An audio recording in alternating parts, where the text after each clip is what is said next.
know the feeling you get when it comes up?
Inside out.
Deciding on a race strategy is one thing. Frogger drops by and lets him go. But executing that strategy when the flag drops is a very different thing indeed. Lights out and away we go. Grand final for New York. At stop number 3 of the season in New York, strategies were put to the ultimate test and tempers flared. Where's the investigation, huh? Huh? Long-time rivalries went from a simmer to a boil. And Frogger slowed down over the top. Hey, hey! And the crowd favorite finally proved his potential. And Coque Lopez thinks he's in third. Miyazono tries to challenge him. We race for fun. We race to learn. But the ultimate reason anyone races is to win. Latkovsky's over the outside line. He's got the inside line to the next corner. And Latkovsky goes through. Miyazono also losing out to Coque Lopez. Oh, the block! Oh, no! Big contact there! Miyazono, against all the odds, now leads the way. Wow, aggressive driving there from Igor Frogger. Going for the inside line. Hizal on the outside. Side by side, they come down towards Lekun. Frogger defends. Igor Frogger takes victory in the grand final. The question here in Salzburg is who?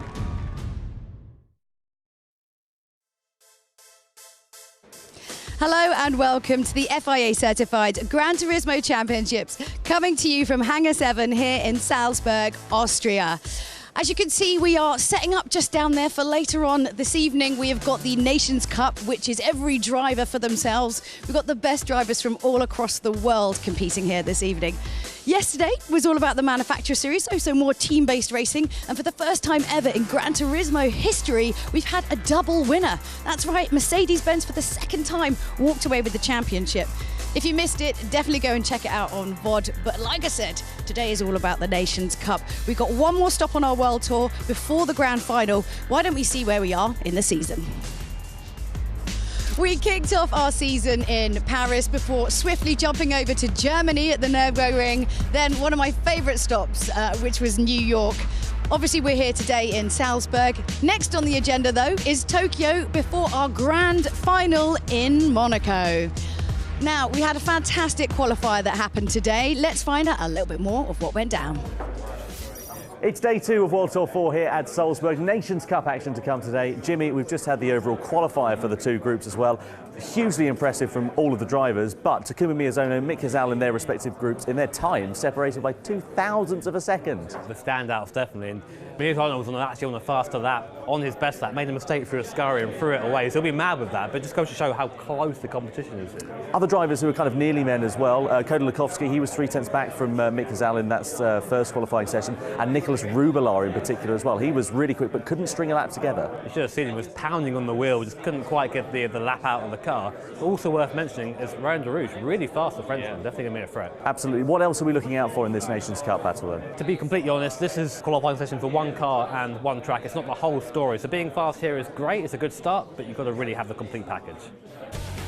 As you can see, that's the closest we've ever had pole position going into the Nations Cup. 0.002 of a second difference between Miyazono and Hizal. That is insane. We've never had it that close before. One to watch out for, though, is Rubelar. He's still got an awful lot to prove, but he is in 9th, which doesn't mean it's impossible for him to come back up and actually get on that podium. Now, speaking of which, there are plenty of opportunities to get back up because this is how the Nations Cup works. So you're going to have 24 drivers. The top 6 drivers compete in a time attack there, and obviously that will determine where they start on the grid. They are then split into 2 different groups, semi-final A, semi-final B. The top 4 from each of those groups go straight through to the finals. 11 and 12, sorry, see you later, off you go. The rest of them, 5 to 10, get pushed over to the Repechage race, which is always nail-biting because it's kind of like their last chance saloon. There we have our 12 drivers moving into the grand final of the Nations Cup. But of course, there can be only one winner. There is everything to play for. Don't forget to hit us up, though, and let us know who you think our Michelin driver of the day is using the hashtag below. I think it's about time we kick off the race. Yeah, thank you very much indeed, Julia. Welcome to Salzburg and welcome to World Tour 4 for the 2019 FIA Certified Gran Turismo Championships. You can see our international commentators here. We're live in 7 different languages across the world. You can see the Italians there, Emilio and Andrea. Boy, it is good to have all of these guys here. Jimmy and myself down on the GT desk as well. Jimmy, great to have yourself back alongside me. Brilliant day of action yesterday in manufacturers. More of the same, please, in Nations Cup. Of course, Nations Cup for me is the cup that always gives us the big moments. They were the ones that you see all over social media. So I'm looking forward to seeing what we get this time. Well, of course, we had that overall qualifying session earlier on today. We were just talking about that very briefly earlier on. Now we've got the top 6 qualifiers, so the fastest 6 out of the 2 groups. What are you expecting for this session? I mean, it's very hard to look past our top 2 qualifiers really on time. Again, 2000s, as you heard before, separated Mick Hazal and Mirazano. So these guys, literally, that's centimetres. It's so close. So those guys, I think, we'll see quite competitive. Adam Taswillo also snuck in. Yeah. Place. We might see a good result from him as well. Yeah, just a couple of thousandths of a second separating him and not making it into their top 6 qualifier. Shall we have a quick overview of the circuit the drivers are going to be competing on then for this top 6 qualifying session here at Salzburg? Then it is the Monza circuit, the Autodromo di Monza in Italy.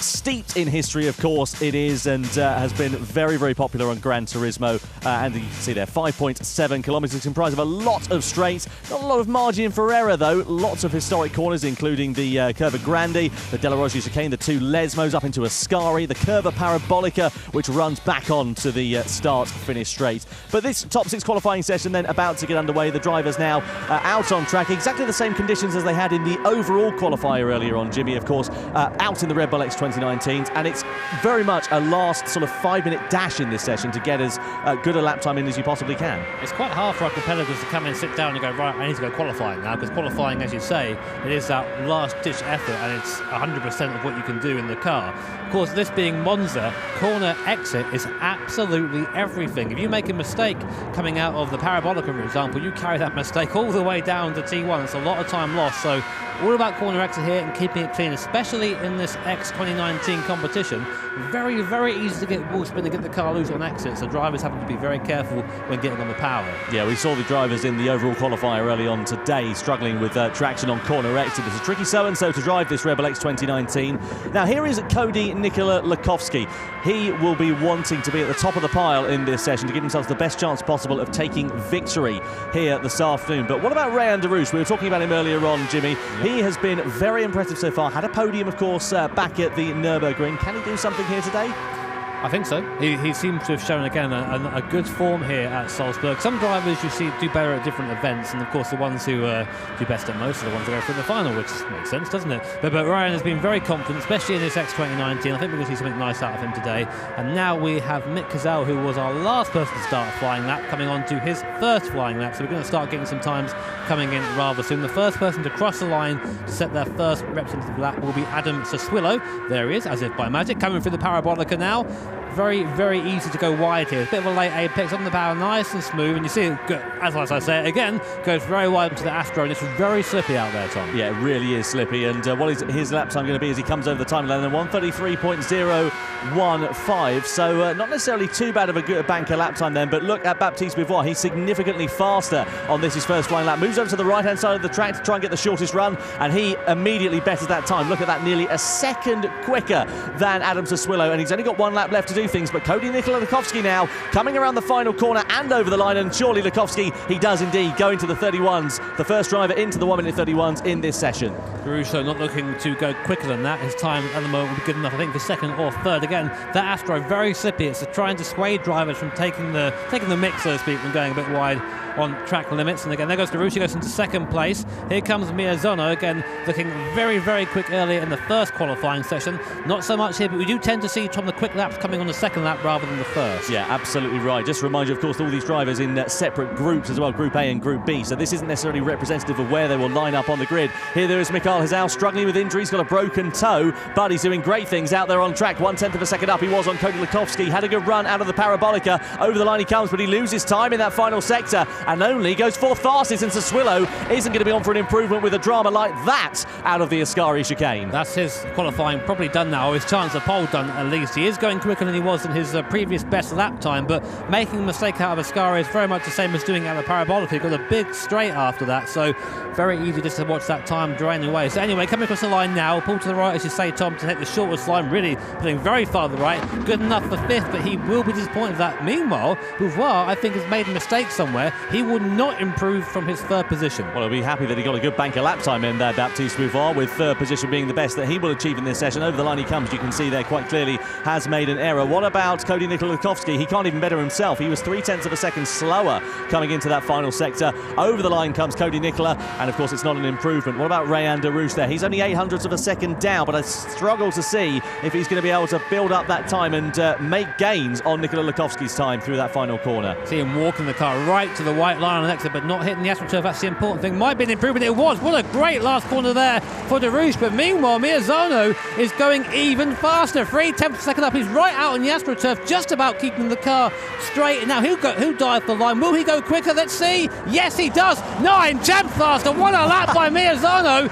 Absolutely smashing the field. Can Hizal go faster? He's 1.5 seconds down coming through the Parabolica. He now drives straight to the line. Can he dethrone Miyazono? I don't think he can. No! And Miyazono takes pole position. What will happen immediately there? Congrats. That was an absolutely storming lap from the Japanese driver. Absolutely fantastic from Takuma Miyazono. And you can see there Mikael Hizal going into 2nd position right at the end of that one. Damage limitation there for Mick. He wasn't going to be able to better his time, but Takuma Miyazono, what a fantastic final lap in that top 6 qualifying session there, Jimmy. That was exactly what he wanted to do and what he needed to do, and that puts him in great shape ahead of the semis. It just goes to show the driver that can do it in the crunch time is someone we should definitely be watching out for. If you can do that with only essentially a lap of warm-up, go out there and just smash the field. I mean, you've got to pay attention to that, and these guys will know that as well. The pressure is off him right now. Well, it's very different, of course, in race conditions. You can be fastest over, of course, 1 lap, but in race conditions, that's a different kettle of fish. So maybe Miyazono might be quick in qualifying trim. Race trim could be a different story. Some drivers are just better race drivers than they are qualifying drivers. I mean, I can't compete with these guys, not by a long shot, but I'm a terrible qualifier anyway, so I tend to make up a better time in the race. Tom is terrible at everything. Thank you very much. Says the man who spun twice yesterday in the old qualifying race. Yeah. Thank you very much indeed there, Jimmy Broadbent. With that said, let's take a look at the top 6 standings then after that qualifying session. So you can see Takuma Miyazono, a 131.295 there. Then comes Mikael Hizal in 2nd, Rayan Darouche in 3rd, Cody Lakowski 4th, Baptiste Beauvoir down there in P5. Difficult day at the office for him. And Adam Sassuolo, of course, with that mistake that he made on his final lap down there in 6th position. So work to do for Sassuolo coming into these semi-finals here in Salzburg. What is going to happen in those semis in a few moments' time? I'd like to welcome up to the GT desk, Julia Hardy. Julia, great to have you along. Oh, that's great. Look, I got a double arm throw again. Double arm throw. You're really being treated. Slight jig of the there as well. So thoughts of that kind of top 6? Surprising? No? I mean, not surprising, but I didn't think it would be a stomp. I mean, basically, both Miyazono and Hizal both showing they have the pace, but I didn't think it would be that big a gap. 2,000s to a 10th is quite a big jump, especially in these competitions. Oh yeah, definitely. And I think obviously, you know, being this is the Nations Cup, this is our 4th stop on the championship. It'd be very remiss of us to not talk about New York and what happened there before, because obviously that was a lot of heated debate and a lot of discussion online about what went on with that. So let's just kind of break it down very, very simply. What exactly was the move between Mick and Igor? Well, this is Mick and Igor out on track battling for effectively the race lead at this point, and well, there was a bit of drama going on between them. Igor Fraga backing off essentially over a route, costing Mick Hizal time. Then Hizal had to save fuel in the latter stage of that one, and it potentially cost Mick the race victory, that. And I think we can actually go on board there. So, Jimmy, would you kind of talk us through what exactly is going on? We can sort of see on screen. So here's Fraga. You can see we have his inputs on screen. Bottom right-hand corner, his throttle is less than half. In the mirror there, Mick Hizal, and you'll see just how quickly he approaches after that. Nowhere to go. Has to get on the brakes to avoid Fraga, and of course ruins the run through. Here is Mick's POV, and you'll get a real idea of the closing speed. He doesn't look too bad, and suddenly, boom, there's Fraga, and of course that slowed him up.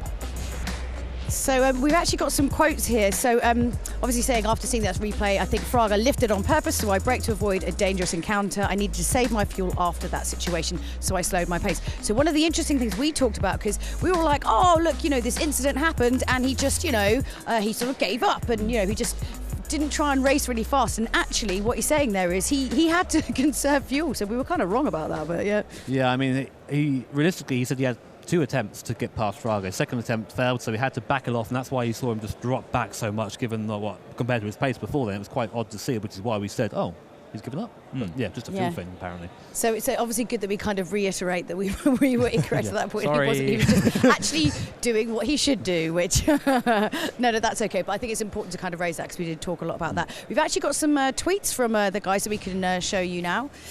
And so yeah, here's Mick. When I read the comments about the latest GT video, it's a shame Igor gets that much hate. He did a mistake, but we all do mistakes and we can only learn from that.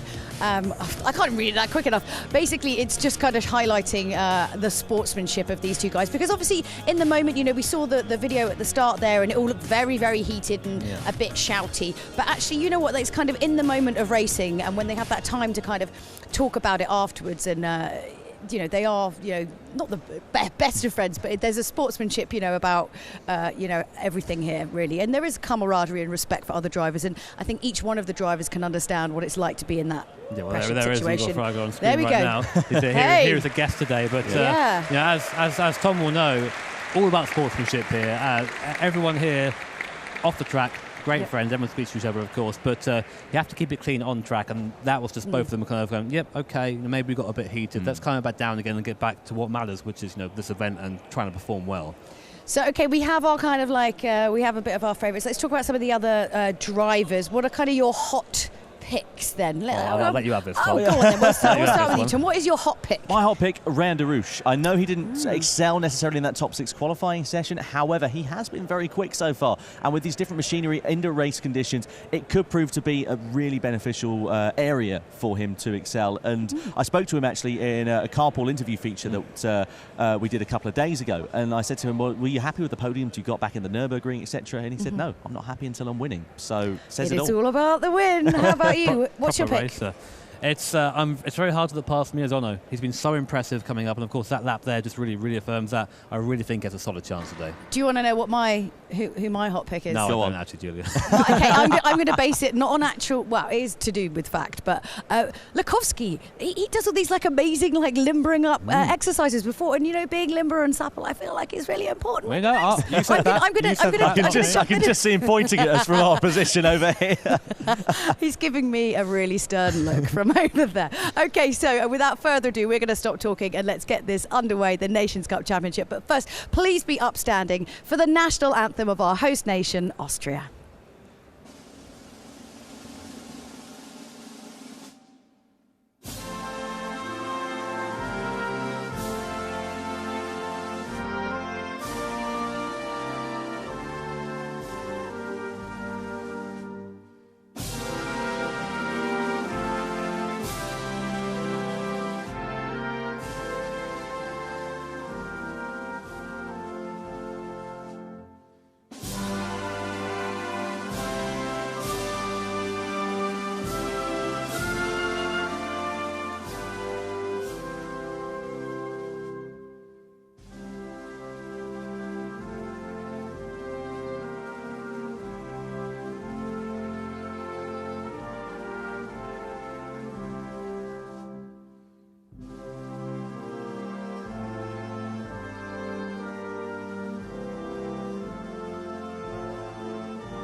The national anthem of Austria plays out here in Salzburg, the home of World Tour 4 in the 2019 FIA certified Gran Turismo Championships. It is time to get the Nations Cup underway. Semi-final A, the first race of the evening coming up here for you. Let's take a closer look at the circuit we're going to be competing on then, shall we, ahead of this first race. Well, it is the Circuit de Barcelona, Catalunya in Spain. Introduced into Gran Turismo Sport in 2019, opened way back in 1991. Based about an hour away from Barcelona, Barcelona in a town called Montmello. You can see just on your screen here the overview of the circuit. And Jimmy, it's pretty tight actually in the infield. Overtaking opportunities quite limited generally. Start-finish straight into turn 1 and out of turn 9 into turn 10. Yeah, Catalonia not known for its overtaking opportunities, especially in cars with downforce. Speaking of our car category, we're using the Bugatti Vision GT Group 1 car. Lots of downforce in that, so overtaking here will be tricky, and of course our drivers having to use both the medium and soft compound in this race. The element of strategy is there. Well, it's time then to get this race underway here at Salzburg. Semi-final A is go in Austria.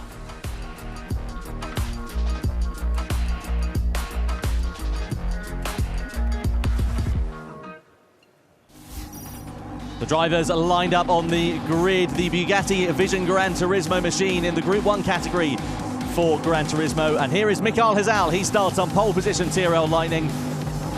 Alongside him on that front row, Cody Nicola Lakowski, the Australian.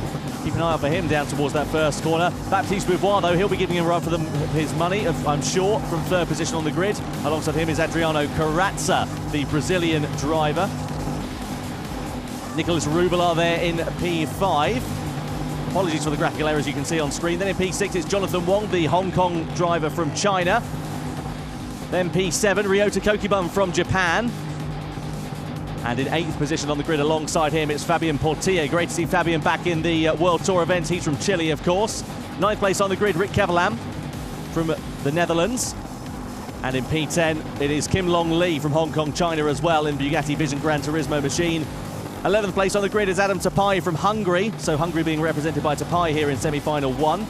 And Danny Solis, the American, rounds out the 12-driver strong grid here for this first race of the evening. Now, of course, 2 different tyre compounds available for these drivers here, Jimmy. You can see the top 4 drivers from Hizal down to Carrazza all starting on the soft compound of tyres. Likewise, Danny Solis down there in 12th, but everybody else, different strategy for them on the mediums early. I had a quick chat with Mick earlier. He said that overtaking here would be difficult because of the downforce and the dirty air, so getting away and getting a bit of time, space early is important. That explains him being on the soft tyres. Of course, Cody going, you know what, if you're going to do that, I'm going to follow you and try and get by you down to T1. But yes, different strategies here, splits, and we might see Jonathan Wong, Kokibun, Portier come through a bit later on, but let's see how those tyres develop. Well, group drivers then coming through the final corner here. What's your prediction, Jimmy, down towards that first turn? Well, we'll see.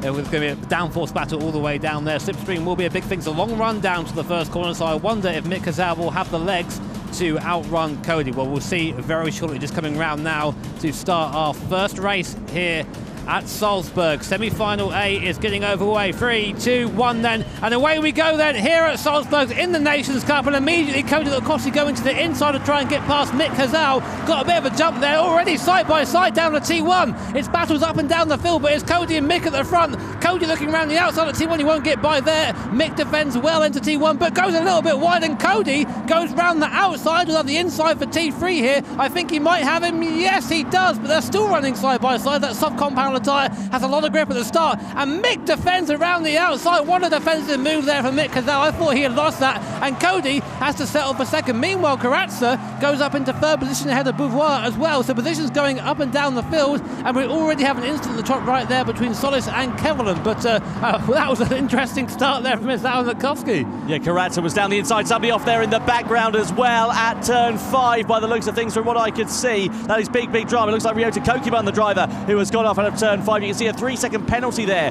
being given to Danny Solis early doors for colliding with another car. Maybe that's the incident that we saw earlier on, but Carrazza was down the inside of that first corner there, Jimmy, sent it straight through. Now let's piece together what happened. Here's Danny Solis, we're riding on board with him down towards turn 1. Oh, he's overshot his braking zone and into Kevelam. That sent him off the track.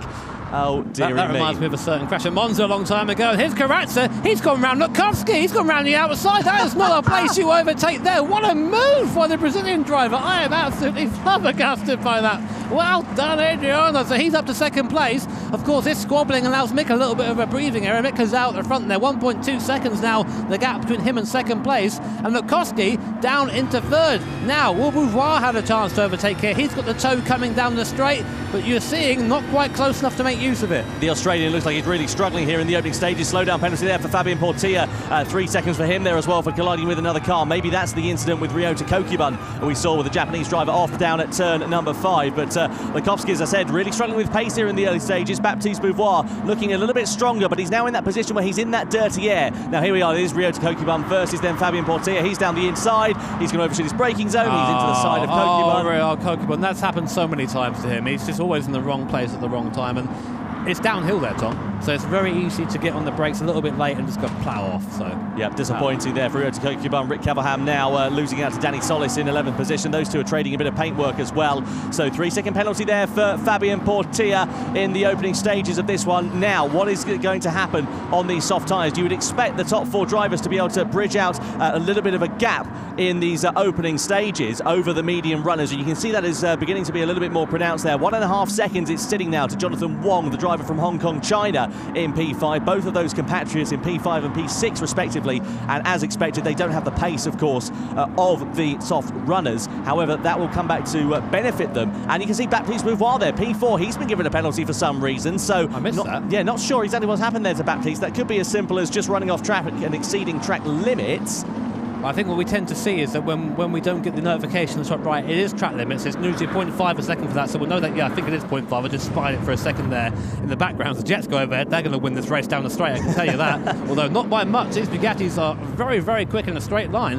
And Mick Hazal is just about opening up the gap right now. Now, there was an incident apparently with Karatsa and Lekowski, and we've seen before that Karatsa, I think, is someone who can probably match Lekowski in terms of aggressiveness when it comes to overtaking. So I wonder if there was a little bit of foul play there when the overtake came. But even so, the Brazilian driver is pulling away from Lekowski there. Yeah, interesting to see that for Karatsa. You saw that audacious moving range around the outside on the opening lap, and as you said, beginning to just stretch a bit of an advantage over Cody Nikola Lekowski there in P3. There's Baptiste Beauvoir with that half-second penalty, and Karatsa's been given a 1-second slowdown penalty here. Now he's 1.5 seconds just there and thereabouts ahead of Lekowski, and he's going to serve that penalty coming up after turn 9. So they're just going to go through the turn 9 corner here of the right-hander of Kampsa, and that's where Beauvoir and also Karatsa will serve that penalty. I find, funnily enough, that penalty is going to put them both together again. We might see another instance. So there you go. There is Cody. And then he's run deep at turn 10. There you go. And through he goes. So Karatsa there definitely disturbed by the penalty and then down to third. Meanwhile, you see in the bottom left-hand corner, just a reminder of what we're racing today. The Group 1 cars, basically prototypes with a lot of downforce, low wind resistance, and lots of power. Lots of power, which is why they're so quick down the straights despite those big old wings in the back of them. So now Karatsa might be behind Cody on track, but he will have the toe going down the straight, which might hopefully give him a little bit of a run down the T1. So here's a replay of what happened. Yeah, down in towards turn number 10 we are. This is into Lekaicha, up the inside for Karatsa, laid on the brakes, into the side of Lekowski. Yeah. You know, that was a little bit forceful, a little bit clumsy there from Karatsa, but it didn't cause Lekowski too much drama. That penalty there, I think, very well justified for the Brazilian driver regardless. And now Karatsa has got that hard work to do all over again. And the thing is here, Jimmy, of course, what he wanted was a bit of clean air to get a good run and also preserve his tyres. Now he's stuck in that dirty air. He's going to be understeering like a cross-channel ferry, and he's also going to be using a lot of pace in these early stages, which he might come back to haunt him when he wants to go on perhaps a little bit further and then go and pit. I think so. I see you got the book out again, Tom. I thought I took that away from you. That's recycled, don't worry. but you're seeing, though, at the front of the field, this is just allowing Mick to run away. 4 seconds now in 4 laps. And now, bear in mind, of course, you can see on the left-hand or top left-hand side of your screen, we have the tyre compounds at S&M, soft and medium. S&M, well, we'll pull that back in, I think. But the soft tyre being a little bit quicker than the medium compound tyre. So, and you have to use both of them during the race. So the guys at the front of the field now are going to have to go onto the medium, and the guys in the medium will get the benefit of the soft towards the end. So we should see the field come back together. Now, Cody has a little bit of a gap now over Adriano behind. It's up to 1.2 seconds. And the slipstream around him, we tend to see a slipstream starting to be a big factor around a second or so, maybe a little bit more, depending on the car, of course. These things do produce quite a big hole in the air when they go through, but not quite close enough, I think, to make any moves. Now, Beauvoir still in the back as well, still there in fourth. Yeah, despite that half-second penalty that Beauvoir was given in the early stage of the race. Here's Ryota Kokubun, then he's on the medium medium tyres, the first driver to come into the pit lane. That's going to be a long old stint, actually, on this softer compound here, Jimmy. The average life expectancy of those soft tyres is about 5 laps or so, and he's going to try and stretch them to 6 or 7 laps in this race. 10.8 second stop, so fuel isn't going to be too much of a factor in this one. You can see Danny Solis going from the soft to the soft compound of tyres. Now, he's got to use the medium, so what's that strategy all about? Is that a mistake simply from Solis, or is he trying something a little bit zany and going to make 2 pit stops and just go on to the mediums on the last lap, for example? I reckon it's a mistake. To be honest, probably right. I don't think it is. Now, just a quick reminder, of course, we are broadcasting here in 7 languages, including us in the UK booth here. They're the guys up in the top left-hand corner of your screen, and we take these guys to every event. We want to reach as many people as possible with this broadcast. I hope you guys are enjoying it, and you can see down the bottom there all the links to other streams if you want to watch those. So, Cogibon there on the soft compound tyre. He's got, importantly, Tom, he's got a bit of clean air in front of him, so you should obviously be able to use his tyres and gain a little bit of time back. And you're hearing, see that really wacky looking mirror there when it dashes. I remember when I first drove this car thinking, is that a graphical error? But no, that is the mirror. Yeah, it's a very unusual machine. Yeah, it is. It is like a fighter, but except you're facing backwards. That's not the view you want if you're a fighter pilot. I tell you what, down into turn 10, Repechage, that's such a harsh braking zone to get right, isn't it? And that is why we see drivers making those mistakes, especially when they're under pressure, just overcooking that braking zone, as we saw from Karatsa when he went into the back of his out. It also doubles back on you. It's very easy to get that wrong. So now Jonathan Wong, this is important because he was the highest running medium runner, so now going to a soft set of the Michelin tyres to see if he can try and chase down the top lot. Now he's going to have a pace advantage at this point, as does Nico Rubelar. He comes in as well, of course, our winner back at Paris. He hasn't quite shown that same form back here. I was actually having a chat with him earlier on saying that he just wasn't quite, he's having trouble finding that form. So here's Cogibon. He's been out a lap early on the tyres and now he's actually up with Lee. I don't know what to say, up with Lee. He's now challenging him coming into T3. Not quite close enough to do that. I think backs out back and goes, not going to burn these tyres too early. They've got plenty of time here. Maybe try and work together with the Hong Kong China driver. Yeah, seems to be the case there for Ryota Cogibon. He's going to be stuck in the dirty air, though, in these early stages of this one. As you say, that undercut has worked quite nicely there, actually, for Ryota Cogibon, getting himself up into P7. Meanwhile, Michael Hazal now leads by about 5 seconds over Cody Nikola Lukovsky. I'm just having a look from our commentary position at his tyre life, and the front left is wearing a little bit. The rears are all fine, that's not a problem at all, but the front tyres don't look actually too bad at all in these stages of this one. So I wonder if they're going to go for a little bit of a longer stint than perhaps we were expecting, because all the medium runners have already been in, so everybody else is out on the track now on the soft tyres. So the only drivers to not pit are all the other soft runners. You can see they're reflecting, of course, being the top 4. Well, the thing is, like I said, that Mick comes into the pits. I was going to say, he doesn't really have to worry too much. He's got a big gap. So long as he can have a decent pace onto the medium compound tyre, as expected now, all he has to do really is just drive calmly, and he should be okay to the end here. But, of course, we've seen many times in these GT events, it's definitely not over until it's over, and he'll come back out of the pit lane, I think in second place behind Lukovsky, who's going to try and push that soft tyre just a little bit quicker. So you see in the background, that's the gap back to the other competitors, about 4 seconds or so, or sorry, 8 seconds. So still a good, healthy gap there for Mick Hazal. Definitely a mistake for Danny Solis, and as usual, of course, my prediction for Mick Hazal completely wrong. He came to the pit lane as soon as that happened. There you can just don't talk. You know, it's probably for the best. Probably is for the best. But Cody Nikola Lukovsky then trying to go for the overcut on Mick Hazal. 5 seconds is the gap now, but of course Mick is going to be a little bit quicker, having got newer tyres on his car, whereas Cody is going to be struggling now for grip. Speaking of tyres, you can see the strategy there on your screen. 5 laps is the average life expectancy of the racing soft tyre. Racing medium goes for about 8 laps, but inherently it's a little bit slower. At around about 1.3 seconds is what we think between the two tyres in terms of pace. Now I wonder now if Johnny Wong in 4th place, I wonder if he can catch up with Karatsa. He's looking fairly quick right now, only 1.4 seconds. And Wong is one of those guys that is always quick. He's always there or thereabouts. So I think we can really see some decent pace from saying that. He's passed Bouvois. So, yeah, you know, that's a change of position there. So before pit stops, Bouvoir's gone down to 5th, Jonathan Wong up into 4th, and closing on Karatsa. So we might see Jonathan Wong on the podium in this race. Well, the soft tyre is definitely benefiting Wong here in these latter stages of this one. You can see significantly the left-hand side of your screen, the tower graphic, as the race leader comes in. Cody Lukovsky into the pit lane then. Now, where is he going to emerge? What was his in-lap like in comparison to Michael Hazal's out-lap? So on go the medium compound of tyres. No fuel in the car. This is going to be absolutely crucial to see whether he does find his way back through. Out of the pit lane we come now. Where is Michael Hazal? Is he cleared off into the distance? Yes, he certainly has, and he's got a significant advantage there still over Cody Nikola Lukovsky. So despite his best efforts, Lukovsky still emerges out in P2 in this race. What that tells us is that Mick pitted at the right time. He knew the tyres were not going to quite go that extra lap. Cody tried to make that work and, well, tried to go for 2 laps almost, and this is what happened. He's now down another 2 seconds.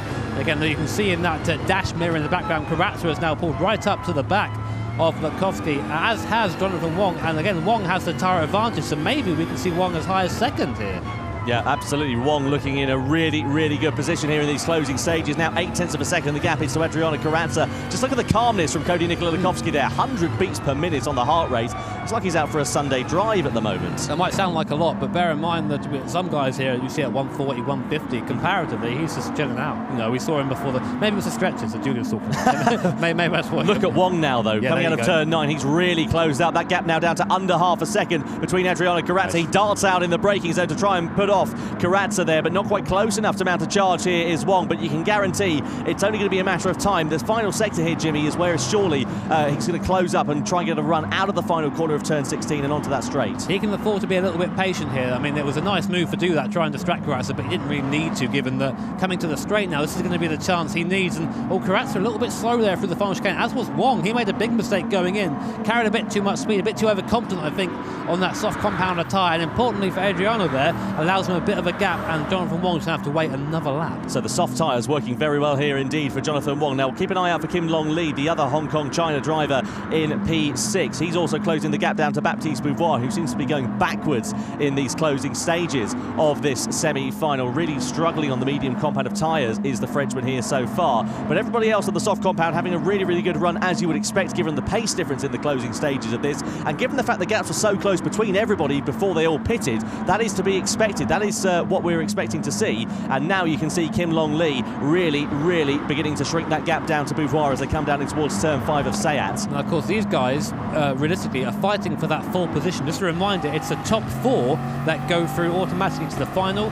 5th to 10th will go through to the Repechage, and 11th and 12th, as Julia said at the start of the show, go home, goodbye, no more for you. That's what they're focusing right now. Right now, Jonathan Wong has that position. I think realistically, he should be able to catch Karatsa, but he's not catching him really at the rate I thought he would. It seems now that gap's come down, the soft tyres have lost that shine and not quite have the pace they had when he first came out the pit lane. Seemingly is a very small window there for Jonathan Wong, and let's not forget he has been on those tyres for quite a significant amount of time in this race, and maybe this is where Baptiste Beauvoir is going to be able to strike back. Keep an eye out though, because Kim Long Lee, again, that gap sort of fluctuating really at the end of a second, the lower end, the higher end of a second, and into a second there and thereabouts, but not really able to do anything to mount a significant charge. So perhaps these medium tyres now beginning to come into their own in the last couple of laps of here.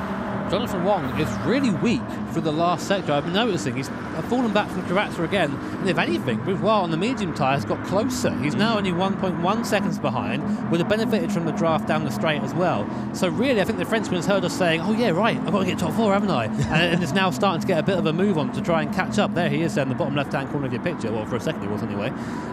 But I wonder if he can do anything here.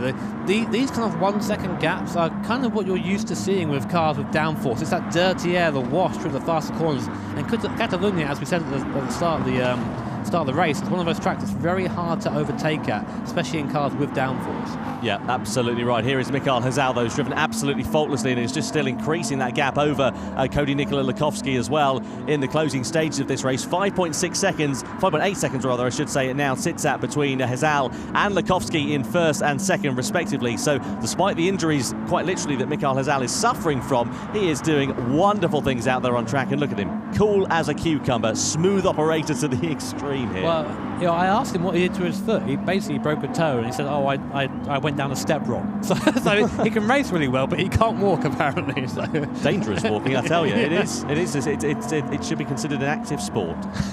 Well, for me anyway. Tubby boy. Yeah. Anyway, Mick coming on to start his penultimate lap, I should say. Well, this and one more to go. 6 seconds is the gap. He can afford to chill out a little bit. The gap that we thought we'd see coming down between Jonathan Wong and Beauvoir has gone back up again by about a tenth. So right now our closest fight onto, well, there you go, you can see actually racing without the boots. Yeah, that's it. So yeah, just a little bit more comfort there for Mikhail Hazal without the shoes on here. Maybe that's giving him a bit more feel as well. The thing is, he would have had to ask for that permission. No, you have to wear the gloves, you have to wear the boots. But I think, given the fact that, you know, he has got that injury, he's gone and asked, "Can I do this?" And they said, "Yeah, okay, fair enough, you can do that." So So yeah, I think it's fine. Fabian Portilla here with another penalty for half a second, so exceeding track limits. That's the second penalty we've seen for Fabian Portilla here in this race. That is disappointment there for the Chilean driver. He will have to compete in the repechage, and at the moment he's only just hanging on to the repechage by the skin of his teeth, because in 10th position there you can see Adam Sapai. A little bit further down the road is Rick Cavelham and Danny Solis, who at this stage will be going home. They will be taking no further part in the Nations Cup. Fabian Portilla just coming up the hill through turn 7 and turn 8. The Chilean driver will be coming through turn 9, and that is where he will serve his penalty. It's such a horrible place to have that penalty as well, but that's why it's there. It's designed to deter the drivers from unsportsmanlike conduct out on track, or indeed exceeding track limits too much, because you lose a significant amount of time, and if you've got the likes of Adam Sapai behind you, you could be set to lose a position as well. It's basically the race director saying, don't be naughty, otherwise we'll give you a slap, and that slap was quite a distinctive penalty. Anyway, Mick Hazel, here we are again, starting the final lap. It's been a quiet race for Mick, the kind of race that he likes. He's a driver that likes to lead from the front. He's fairly decent in traffic, but you give him clean road, you won't see him again. He's gone. And this is another example that in that Bugatti Vision GT car, kind of a mix where it's basically a Chiron, it seems, with a big old wing on the back, which I can get behind that. Of course, Bugatti earlier on this month breaking the 300-mile-an-hour barrier in one of those cars, ridiculously fast, of course. Not quite that kind of speed in this car, but enough to keep you busy at least. Yeah, absolutely. It's still a handful there, and you can see Mick Hazel making it look easy, really, out on track as they come down in towards turn number 5. 5.3 seconds is advantage sits at. You're absolutely right, Jimmy, about Jonathan Wong. Yeah, slow in that final sector for whatever reason, just can't seem to get it hooked up at all, but faster than Adriano Corazza in the opening 2 sectors of the lap. So it's just proven to be his downfall here, and it has cost him a podium. The good news is, because he's finishing inside the top 4 as it stands at the moment, he will be on to make it through to the final automatically early doors. That'll be good for him, and it looks like right now it's going to be Cavelham and Solis that are going to be going home. They're quite a way off the back. I don't see them recovering from this. But it has been, as we said, an absolutely faultless drive from Mick Hazel. Not been the most entertaining race, I think it's fair to say, but for Mick, he'll be happy with that. He doesn't care if there's scrabbling going on or not. He comes in then to the last sector for the last time in that Bugatti Vision GT car, emblazoned with the German flag of his home country. Comes round the last corner, and Mick Hazel will take the victory here for the first semi-final A at Salzburg, automatically through to the final. A great race from Mick, as always. Just doesn't seem fast. Thumbs up from him. Lukowski comes home in second place. A good race there from the Australian driver. Corazza, great race from him, third. And Jonathan Wong will take the last automatic spot up into 4th. So then 5th, Beauvoir. Lee in 6th. Coquebon 7th. Rubelar 8th. And Portilla 9th. Tapé there in 10th. He rounds out the last of the people going through to another round with the Repechage and Cavelham and Danny Solis. They will be going home. Mick Hazel there in the bottom left-hand corner, just looking a little bit sweaty. It is very warm in here. In this event, it's very warm in here, but a great run from him, and he'll be very happy with that. Yeah, Super GT there in the background as well. You can see Cody and Michael Hazel just talking amongst one another after that race there. So interesting to see what their discussions are going to be. But Michael Hazel, the driver who is on top here in World Tour 4 after that semi-final A. So great start to the day there for Michael Hazel. And of course, just a reminder, we've already got 2 drivers qualified for the World Final in Monaco in the form of Igor Fraga and of course Nicolas Rubelar. But if one of the drivers who wins the Nations Cup here today has not qualified, they will get their automatic place in Monaco in the World Final in November. Definitely one to go after. You don't want to make it easy. Do it now, I haven't got to worry about it later. So of course Mick has been chasing that for a very long time. Could this be the one? It could be. Let's wait and see. Semi-final A then replays here at Salzburg. Then you see Michael Hazel leading the way at the front, but Cody Lukowski gave him a very, very good run for his money. Hazel was able to hold that move, though, around the outside. Here is Danny Solis making a haulage to the braking zone, down in towards the first corner, straight into the side of Rick Cavelham, and a penalty then ensued. That was Corazza, an audacious move around the outside of the right-hander, and then we saw Lukowski getting ahead of the Brazilian as he went deep into turn 10, those two having made a bit of contact. Bit of payback there. Then, of course, Hazel then just essentially drove from the front. Nice and easy for the German driver as always. Some interesting movements over the lips, and he comes across the line, takes the victory, and again, as you say, just looks like, yep, okay, nice and easy. Cody there reaching over, again, sportsmanship, we'd like to see. Nice little handshake there, say, good job, mate, but I'll see you in the final. Yeah, absolutely fantastic. Here are the final results then. You can see after semi-final A, Hazel, Lukowski, Corazza and Jonathan Wong are the 4 drivers who automatically make it through to the final. Beauvoir, Kim Long Lee, Ryota Kokiban, Nicolas Rubelar, Fabian Portilla and Adam Tapai will have to compete in the repechage race. And then Rick Cavelham, Danny Danny Solis, sadly, their Nations Cup day goes no further than semi-final A here in Salzburg. So very interesting to see how that all played out here in Austria as well. A great race there, not necessarily too... what's the word? Frantic in terms of the on-track action, but exciting nonetheless, and interesting to see how the soft tyre in particular there. We saw Jonathan Wong, and we thought he was going to be really closing up and potentially on for a podium, but the soft tyres had a really small window of what's the word? Opportune operation. I think it's because we saw the Pro-Am race earlier, and that by comparison was quite frantic.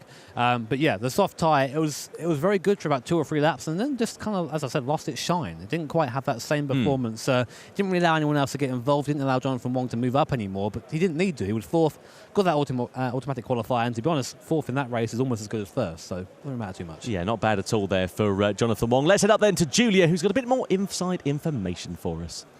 Yeah, I mean, it wasn't, like you're saying, it was a very comfortable race for Mick Gazal there. It wasn't the most exciting, but I mean, really, in the Nations Cup, it's kind of all about the repechage and the grand final for me. You know, get these semi-finals out of the way. It's great, but then it's all hell for leather. I love it. So one of the things I think I've learnt most about kind of, you know, working in the GT Championships is I get the opportunity to talk to a lot of these drivers about kind of what it's like racing. I mean, I don't know. I've never sat on a stage. I've never raced competitively. I can only imagine what that experience is like. And it's very interesting to sort of see how they all deal with the pressure and the stress in very, very different ways. So obviously we were talking a lot about Miyazono and obviously his strategies in New York and how that's very interesting, and he's racing really interestingly, so it kind of piques our interest. I actually had a quick chance to go and chat to him as he's sitting down ready to go into that semi-final B, and I asked him how does he deal with kind of the pressure, because obviously, you know, going into that qualifier he just performed as well as he could, and it is a lot of pressure sitting up on that stage. It's hot, there's lots of people and cameras around you, and he basically said that he's very aware that he has pressure on his shoulders, but he kind of figures that there's no point letting it get to him because it means that he will never do as well as he can. So he tries his very, very best to not feel that pressure, to kind of let it go and move away. And I think that is definitely testament to someone who has got a great racing career ahead of them. That's the kind of thing that interests me, what goes on in their heads. So yeah, we actually have some stats for you about some of the Japanese drivers. Obviously, you know, they haven't quite sort of made the mark in the way that we would like them to. Like, I think very in the early start of the GT, they were incredibly fast. I remember one of the first events where we actually had the Japanese drivers come in. Everyone's kind of looking around and trying to see what their fastest lap times were. So yeah, I think they've all got loads more to push forward with. I think it's been very interesting. Keep your eye on Miyazono, and I'm going to chuck it down to Tom and Jimmy now. Yeah, thank you very much indeed there, Julia. So focus shifts over to semi-final B. I think it's really hard, Jimmy, to overstate the quality of the driving that we have seen so far here today. As I said, not too frantic in terms of the on-track action for semi-final 1, but some of the driving quality there was brilliant between all of these guys. You can see Adam Wilk here, the Australian driver. He has a bit of a quote for us. If you want to win the Nations Cup, you need to beat the likes of Hazal and Kolikovsky. They're definitely the front runners, so you've got your work cut out to try and beat them. And that proved to be the case, finishing 1 and 2 in semi-final A. The quality driving and just the pace of the driving. We always say that, oh, maybe I'll fancy a go at that. I'll have a go. I can definitely beat these guys. Nope, no chance. These guys are the best in the world. There's a reason why they're here, and the reason why they are superstars. Yeah, absolutely right. What are we expecting then for semi-final B here this evening? I mean, this is going to be an interesting affair. It's a good one. It is. Yeah, stay tuned for that. More information on the circuit and car choice in a few moments' time. But different driver qualities. You've got Takuma Miyazono in there, the man who was very quick, of course, in that top 6 qualifying session. Do we think he's going to adapt well here in semi-final B? Different circumstances? Yeah, I mean, I saw him practice a bit earlier on the combo coming up, and he just seemed like he was in his element. He was fastest in the field quite easily. Adam Siswilla, though, was very quick as well. So I think that he'll be someone to look out for. He's a driver that doesn't really tend to perform well at the events, but he has been getting better, I feel. Absolutely. Well, if you like water and you like a bit of drama, this semi-final B is the race for you. Water and drama. Water and drama. That's the best combination, isn't it? This semi-final B is the race for you here tonight, because we're going to have a look at the circuit we're going to be competing on, the Tokyo Expressway East Outer Loop in heavy wet conditions. Oh, and the cars for you, only 700 horsepower, rear-wheel drive Pagani Zondaraz. I sometimes feel like the race director goes, you know what, I'm going to mess with you guys today. and that was it. But this is 700 horsepower, rear-wheel drive, heavyweight, and these guys are crazy enough to run without traction control, so it should be rad. Yeah, absolutely. You can see there, fuel and tyres not going to be too much of an issue, but let's get semi-final B then underway.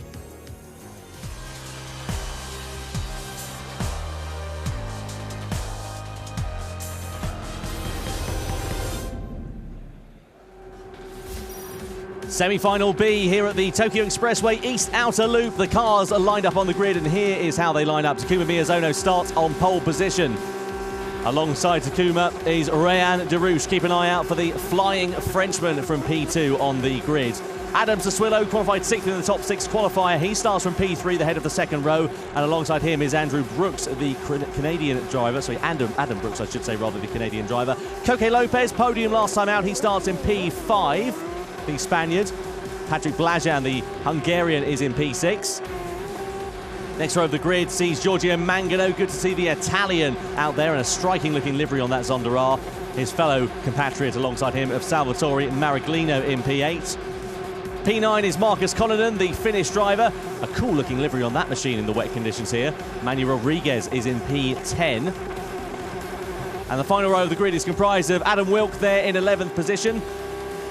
And alongside Adam in P12 is Mark Pinnell, the Canadian driver. How are they all going to fare?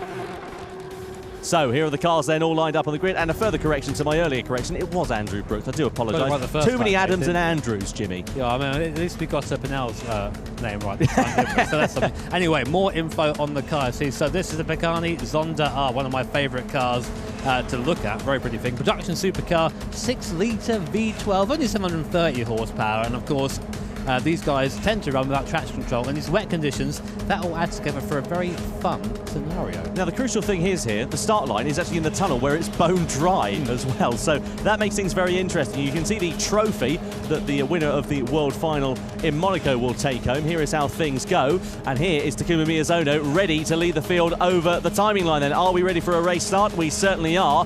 Who is going to get the drag down towards that first corner? It's a very long start for these guys as they come onto the grid positions now. Takuma Miyazono on pole position. Rayan Derouche there in P2. The Tokyo Expressway East Outer Loop is the venue. Semi-final B for the Nations Cup here in Salzburg is underway. They all dart into the slipstream and try and get the drag down in that long run to the first corner, and you can guarantee we're going to see some moves being made here, and those gaps certainly decreasing. Miyazono goes for the right-hand side. He tries to defend here. They're all on very cold tyres in these early stages here as well, so keep an eye out for that, and that hard braking zone of turn 1 is going to make things very interesting as they come through here into the spray. Here comes Sassuillo, was on the outside, and comes Rayan Derouche. The track's going to narrow here. We're going to be nearly 3 wide. Down towards the first corner. Derouche in the middle. Sassuillo on the outside. Miyazono on the inside. Keep an eye out for the Japanese driver. Brilliant stuff, but Derouche is into the lead around the outside. He's through onto the wall, and he's through into the lead. Lots of overtaking taking place further back as Blajan comes into the mix. Derouche versus Miyazono side by side on the opening lap here. They come down in towards the left hand, and Derouche has got the inside line, but Miyazono's going to hold the line around the outside and have the inside line for the following right-hander, and he takes the lead back away from the Frenchman. So that was half a lap of side by side, and that's lap 1. Miyazono and Derouche showing their intentions very early, and Derouche nearly went round the outside of T1, which would be an absolutely spectacular move. Now, of course, we're on the wet compound of time. We've got a wet circuit. The cars don't quite have the same grip as usual, and you see Miyazono actively sliding the car into the corner to try and rotate it, and then getting back on the power to try and be easy coming out. So there's Derouche, there's Sassuillo, Miyazono leading the field right now. We're going to have our second heavy braking zone of a circuit coming up. This is a great overtaking opportunity. Miyazono starting to get a little bit of a gap now. He needs that at the front. He doesn't want to be under threat the entirety. But you're seeing this is why this Zonda is such a great choice here. That's spending half a lap sideways. This is brilliant stuff. This is a heavy braking zone, though, coming down in towards the right hand. To keep an eye out for any overshoots into here. Keep an eye out for Koke Lopez, who's trying to send it down the inside of Andrew Brooks there. Isn't quite able to make it as Miyazono makes a really good corner through there, but Koke Lopez runs it a bit wide as Manuel Rodriguez actually runs it a bit wide, and Mark Pinnell and Patrick Blajan also going down the order. So Blajan is going tumbling down, as is Rodriguez. There's an incident under investigation between Blajan and Lopez there, so let's keep an eye out and see if we can find out what happened between those two drivers. But into the tunnel at the end of lap 1. The thing with this is one of the longest straights in the GT circuit. It's a great chance to get the slipstream there. Another incident being investigated. We'll come back to that when we know more. But Derouche, I think, is going to be under threat from Adam Sassuillo. We're now on board with Andrew Brooks, who's behind watching this lead back, and then out of the light into the rain. And of course, the grip just goes goes away very, very quickly. See the fantastic reflections there on the surface of the road. Now coming up to T1, 333 kilometres an hour. That's about 205 miles an hour into T1. Miyazono goes defensive to Rouge, tries the outside. Contact! Oh, there was contact there. There was contact. Miyazono goes wide. Sassuolo goes through into second too. Miyazono goes from first down to third. And Giorgio Mangano has been given a penalty there for colliding with another car. 2-second penalty there for Mangano in the opening stages. Here is Takuma Miyazono's view of the spray and the back of Adam Sassuolo's Pagani Zonda R. Incident under investigation between Rodriguez and Connaughton here as well. Keep an eye out for any penalties being given for those two drivers as well. As we come through the right-hander here, Miyazono is looking great in terms of his pace and also in terms of trying to attack against Adam Sassuolo, but De Rouge is looking very handy out in front as well. 2-second penalty there for Rodriguez. Didn't see why that was, but we have to assume it's for, let's say, colliding with another car, being a little bit cheeky out there. Very hard to follow someone through here. That spray being kicked up by the cars in front can reduce visibility slightly, but these guys are good enough just to follow the person in front and go, yeah, you know what, I can just home onto the back of you and get through. Now again, coming through into the last section now. Sassuolo very wide there on the first part. I think maybe trying to focus on his left-hander, but that allows Miyazono to get close, and that's not a bad thing because coming up is the best overtaking zone on the circuit. No pit stops to remind you expected in this race. No tyres needed to change, no fuel needed to change here either. They'll have to keep an eye out for it though, because fuel will be very, very critical. If they're able to manage it, they should be able to get to the end. A little bit deep there for Rayan De Rouge into the right-hander. Adam Sassuolo just about follows him through as Miyazono takes a tighter line going through there, but inherently gets a bit squirrely coming out onto the exit. But as I was saying, fuel, because they're such full throttle here, Jimmy, for such a long time, and you see Miyazono there getting out of the throttle as well, they are going to have to just keep that in mind in the closing stages of this race. Here's De Rouge, here's Miyazono on the inside, up in towards the first corner. Miyazono sends it wide. There wasn't contact. Miyazono just got it wrong, Tom. Yeah, you're right. You're absolutely right. We both thought there was a bit of contact there, Jimmy, and it wasn't. And now we can see Sassuolo challenging for the race lead, side by side down the start-finish straight, and he's through into the lead then before the first corner. Brilliant stuff there for Sassuolo. Will De Rouge try and fight back? Will he try and close that gap down and find his way through into the first corner? But look at the top three building that gap up to Andrew Brooks here in P4. Now Miyazono had the overspeed there, but decided not to use it, and De Rouge just about avoiding contact with the back of the English car there, and there goes Miyazono making the best of a situation there. De Rouge tried to get by, was held up by Adam Sassuolo and goes, yeah, you know what, I'll come back into second. And of course all this chopping and changing means that Brooks and Mariglino behind as well are now starting to come back into the picture. That long straight here, it's very hard to get. You need about 2 seconds really to be completely safe down that straight, and through this section it's very, very hard to get that. Sassuolo though, for the first time I think, is leading an event here at a World Tour. That's a great turn of form for the British driver. Certainly the first time this year for Adam Sassuolo, and doing a great job out there so far, commanding in this race. You can see a warning being given there to Adam Wilk down in P7 so far for colliding with another car. Just something to mention to you as well, we said that there won't be any pit stops expected here in this race, but there are quite a few slow corners here on this track, so tyre wear is going to be very important because they're going to be spinning up those rear tyres. Trying to plant 700 horsepower is quite difficult at the best of times, but it's even more difficult in these wet conditions, so the rear tyres will be absolutely toast by the end of this race if they're not too careful, and especially if Sassuolo keeps on sliding through corners like that. Right, and just a quick reminder, this broadcast is available in 7 different languages, including this one. Down the bottom end of the screen there you can see all the different stream links, so go check that out if you want a different language from ours. I don't know why though, we're definitely the best stream. Absolutely. No, not biased at all. Well, you know. Oh, Sassuolo there. You see, this is what you were talking about, Tom. There's so little grip in that low speed, and they're trying to get on the power quickly. I mean, usually ends up with a little bit of a slide, and now Sassuolo is going to be under attack from both Miyazono and from Rayan De Rouge there, back in third position. Let's see what sort of overspeed he gets now, because Sassuolo right now leading. He is the only one without a toe down the straight, so watch. Here comes Miyazono. Look at that overspeed there. The Japanese driver putting up to the back of the rear wing of the Pagani Zonda R. It's still a long way down to T1. Sassuolo hitting 310 k's, but Miyazono doing about 330. Goes to the inside, takes a place nice and easy. Sassuolo then ducks back into the toe of Miyazono.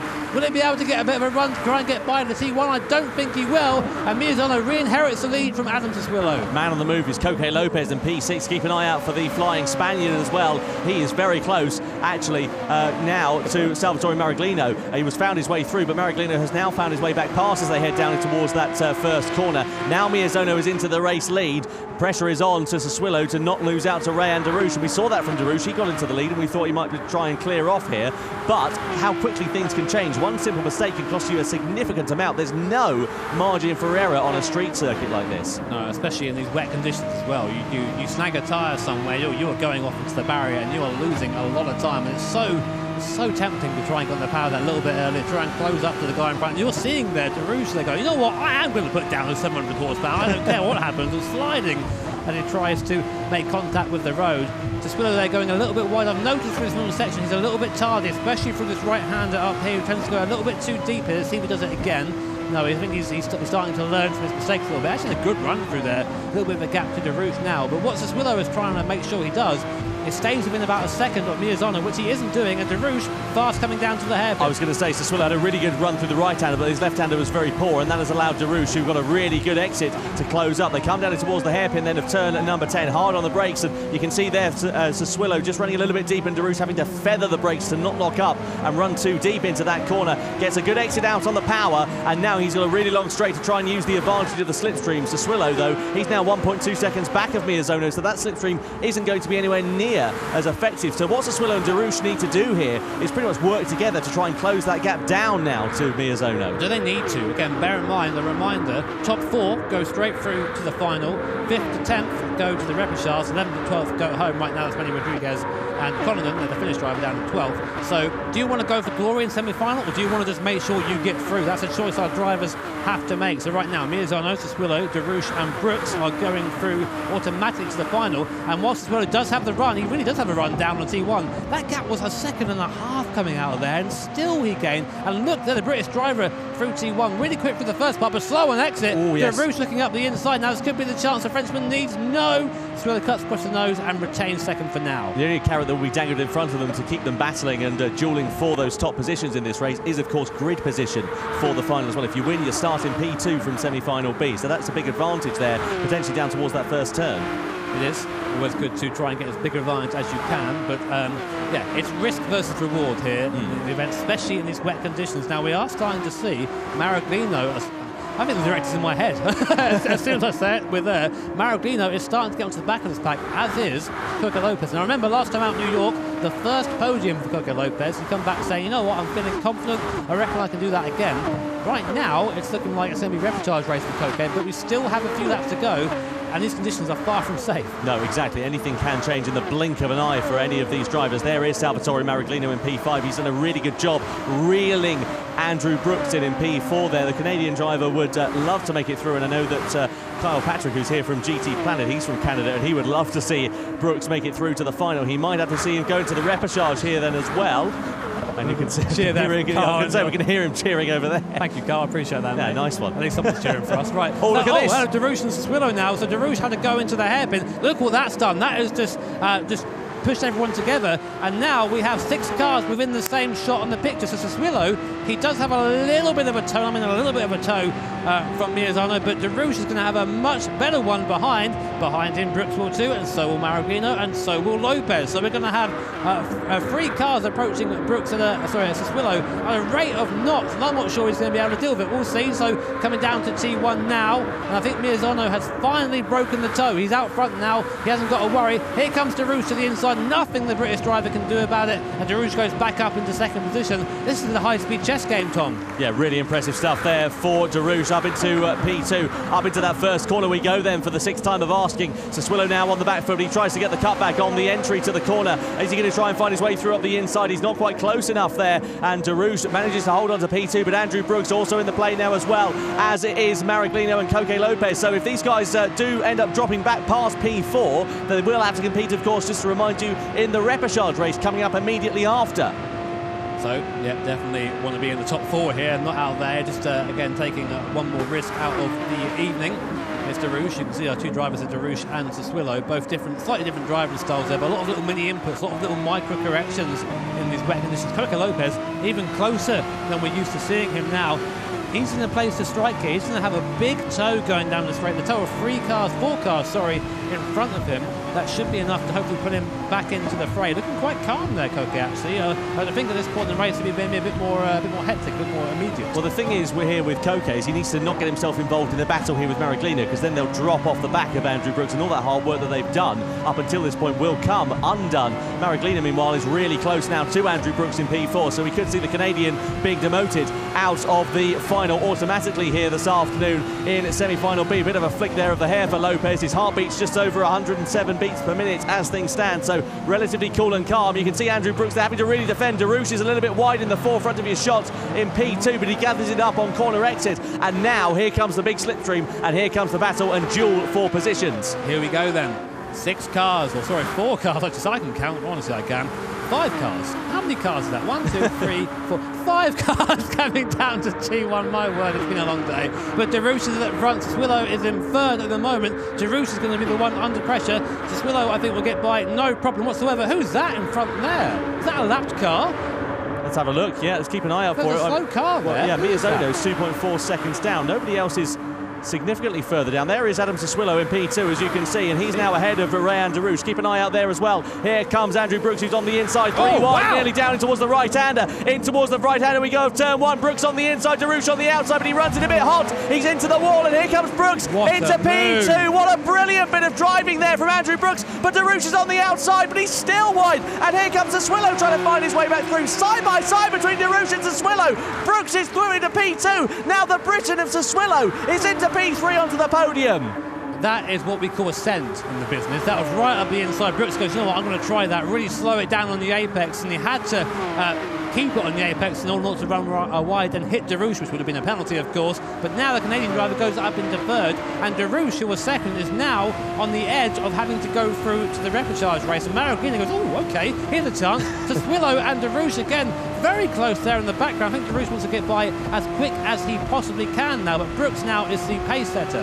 Well, the thing is, Jimmy, here as well, do you want to be, if this battle is as close as it is now on the final lap, do you want to be the driver in front coming out of that final corner onto that long straight? On the last lap, I think you do. I think you can just about get to the line if you have a good run out of there. The lap before that, that's where you want to be. And Brooks actually is holding a little bit of a lead now. He's got 6 tenths over to Swillow behind, who's kind of holding the rest of them up at this point. So Brooks, I think, doing his best to try and lead from the front. Maraglino going defensive on Lopez. Here's a replay, Tom. Yeah, here we are, down towards the right-hander of turn 1 then. So Brooks on the inside, Darouche sends it way off into the wall nearly there on the outside. Then it's Brooks versus Darouche side by side as Brooks got very squirrely on the power. Darouche had the outside line, but he was again way too deep into turn 2. That allowed Brooks and then Sassuillo to pull alongside and inherently go past. Tried to hold it but couldn't quite, and here we are again, the same situation as before. It's now a slipstream battle down this massively long straight here on the Tokyo course. Brooks in front, Swillow third. Here comes Darouche in fourth, and I think Brooks is probably going to lose a place here to Adam Sassuillo. Sassuillo the Brit, there you go, the overspeed, the slipstream here, such a big factor. There's nothing Brooks can do apart from sit there and try and stay with him. Sassuillo back up into second place. Will Brooks have a look down the inside here? No, he decides to go line astern into T1, so Sassuillo back up into second place. Importantly, in the background, Coco Lopez has got past Maraglino and is now up into 5th place, so the Spaniard may have a chance to get into the top 4 here. I wonder if Maraglino in these closing stages, he was pushing really hard in the mid stages, maybe he's used up his rear tyres a bit too much and is now beginning to drop off the pace, whereas Koke has just been able to save his rear tyres, but he's still a bit of a way off of Rayan Darouche, and this battle for second position still reigns on now between the 3 drivers as they've just seen Lopez and Maraglino fade a little bit further into the distance. It sits at 1.3 seconds, but we know that gap can shrink so quickly. The benefit of a mistake for any of these drivers in front of the 2 that are chasing down an automatic spot in the grand final here for the Nations Cup. There is Koke Lopez sliding all over the place, and Maraglino also getting pretty sideways through there. So I reckon they've pushed a bit too hard here in these mid stages, Jimmy, and now they're beginning to not reap the benefits, but the opposite of that, beginning to suffer quite a lot. I think now that they had to do that. They were fighting their position. They're basically fighting for the opportunity to get into the top 4. And look at Lopez through this last sector. He is so much quicker than the cars in front. And now he's in a position where he'll be able to attack coming down the main straight, coming onto the last lap. Lopez might have played a blinder here, and we might see him might see him slipstream down towards T1. Well, we're going to find out coming into the hairpin there. Brooks goes quite wide into there, but it's a late apex, tries to get a bit more power off the exit. Darouche very slow on the apex, and Lopez now pretty much close enough to touch the rear wing of that Zonda R in front. and now it's going to be one big toe down straight. Will spinning in third gear.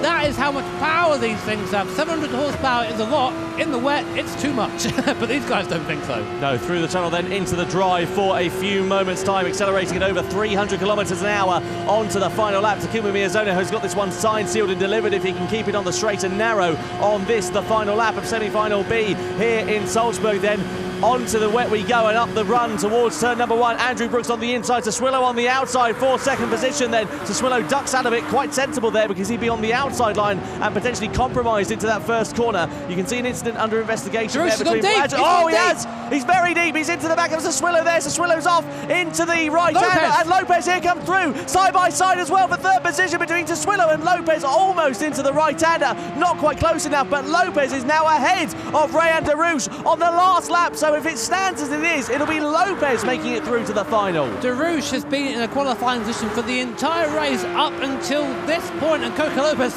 he's not going to say no to that. Goes straight past up into fourth position, and that was very nearly heartbreak for both Sassuolo and for De Rouge. Sassuolo did very well to keep that straight. I must say after that, there is going to be an incident looked at there, but De Rouge is now forced to try and attack Coco Lopez through the midsection. He looks up the inside, almost touches the rear of the Spaniard's car, but just about keeps it clean. This is going to go down to the line. Through into the left-hander then we're going to flick it into the right. Once again on board with Rayan de Rouge. He's a man who's got a point to prove and a final to get into. Into the right-hander we go then, sliding all over the place. He is behind the spray of Coco Lopez. He's going to have to try and not outdrive the car in these stages. Just 21 years old is Rayan de Rouge. Yeah, he does touch the wall there. That's going to compromise him. Down in towards turn 10 we go then for the final time. Hard on the brakes. Is anybody going to think about a lunge down into there? Keep an eye out for Mariglino in the background. He's trying to go up the inside of de Rouge here into the right-hander, and he does! He runs way too hot though. He's never going to stop that going through there. But now comes then the run to the line here in the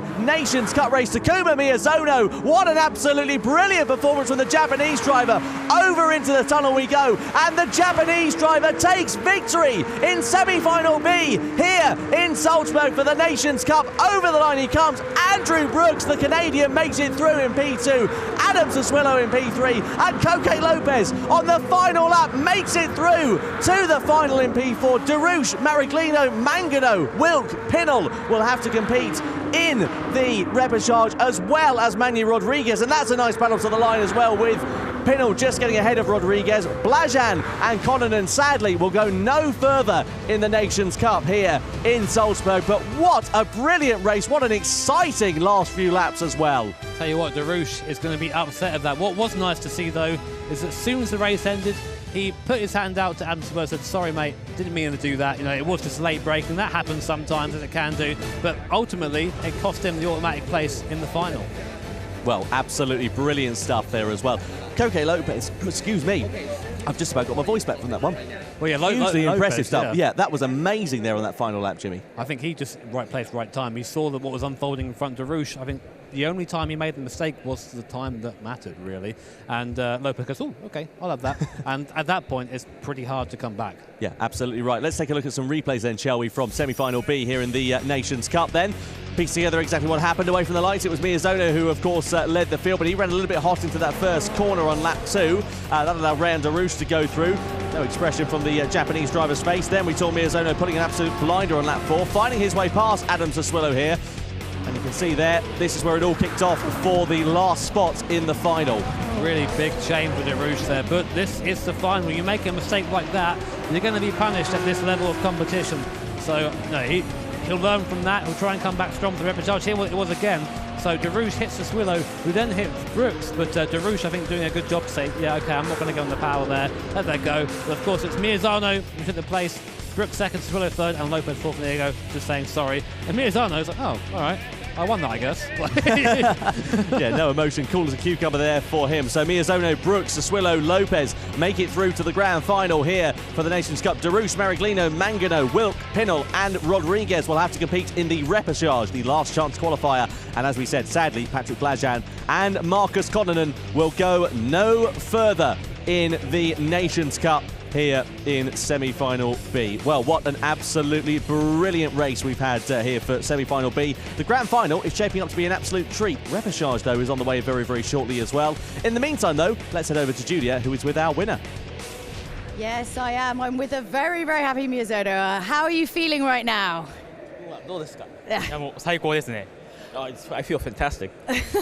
So we talked a little bit before about keeping calm under pressure, and obviously you started the race in pole position and Darush came out of nowhere and knocked you back a little bit, and that the pressure on that track's quite high. You know, it's wet, it's very tight.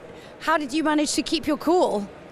さっきレースの前にもうどんな状況でも落ち着いて対処するっていう話をちょっとしてましたけど、今回ポールからスタートとはいえベラルーシが前に出ちゃってこんなハイプレッシャーなもうウェットコンディションのもうすごく細いコースで大変だったと思うんですけど、その中でどうやって自分を落ち着かせたんですか？そうですね、その抜かされた際にそのブレーキングをミスしてしまって、そこででも焦らずに自分のペースが一番速いって分かっていたから、そこで焦らずに落ち着いていけたことが、勝因ですかね。はい。Yeah, I think what led to my win was, when he passed me, that was when I really messed up on my brakes. But I remained calm. I knew my pace was faster than the other guys, so that was it. I just remained calm and did what I had to do, and I was able to win. Staying calm, that's the key to most things in life. So going into the grand final, who is your biggest competition? じゃあグランドファイナルに向けて一番のライバルだと今思っているのは誰でしょう？ミカエルです。That would be Mikhail. Sorry? That would be Mick. Mick. He is a force. You reckon you feel confident because you've been performing so well today? 彼は確かに強敵ですけど、今日の自分の乗り具合勝てると自信を持っていますか？そうですね、ペースはお互いいい勝負だと思うので、戦略の面でうまく前に出会えることができればいいかなと思います。Yeah, I think pace-wise we're pretty similar, so I'm hoping to get ahead in terms of strategy. Okay, well, good luck going into the grand final. Thank you so much for talking to us. Thank you. So, yes, we are just about to head into the goer of the Repechage race, of course. That is all the positions from 5 to 10 who are now going into this. It's their last chance saloon. This is the one to watch because it gets rather scrappy, to say the least. And then after that, the top 4 will go through as we'll have our 12 drivers for the grand final. It's getting very exciting here. So, also, I want you guys to let me know who you think our Michelin driver of the day should be using the hashtag below. And we also have some incredible news from Porsche. If you might have missed it yesterday, and if you did, pay attention because it's pretty good. Here at IAA 2019, Porsche has announced 3 exciting new additions to Gran Turismo Sport. First up, the Taycan Turbo S is coming to Gran Turismo Sport in October. Secondly, the 917 Living Legend is coming to Gran Turismo Sport next year.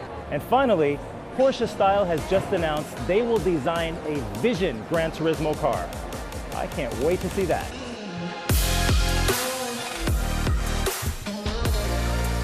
ポルシェタイカンというのはポルシェの皆さんが作り出す全く新しいドライビングの世界、グランツーリスモの中で体験できるというのは素晴らしいことだと思っています。それがタイカンがグランツーリスモに収録される理由ですね。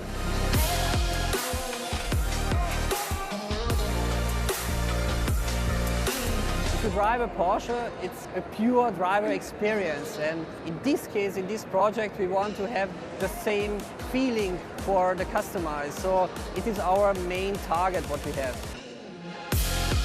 本来なら一つでいいことを同時に3つの発表するわけですよね。大変光栄に思っていますし、こういった機会をね作っていただいたポルシェの皆さんにすごく感謝しています。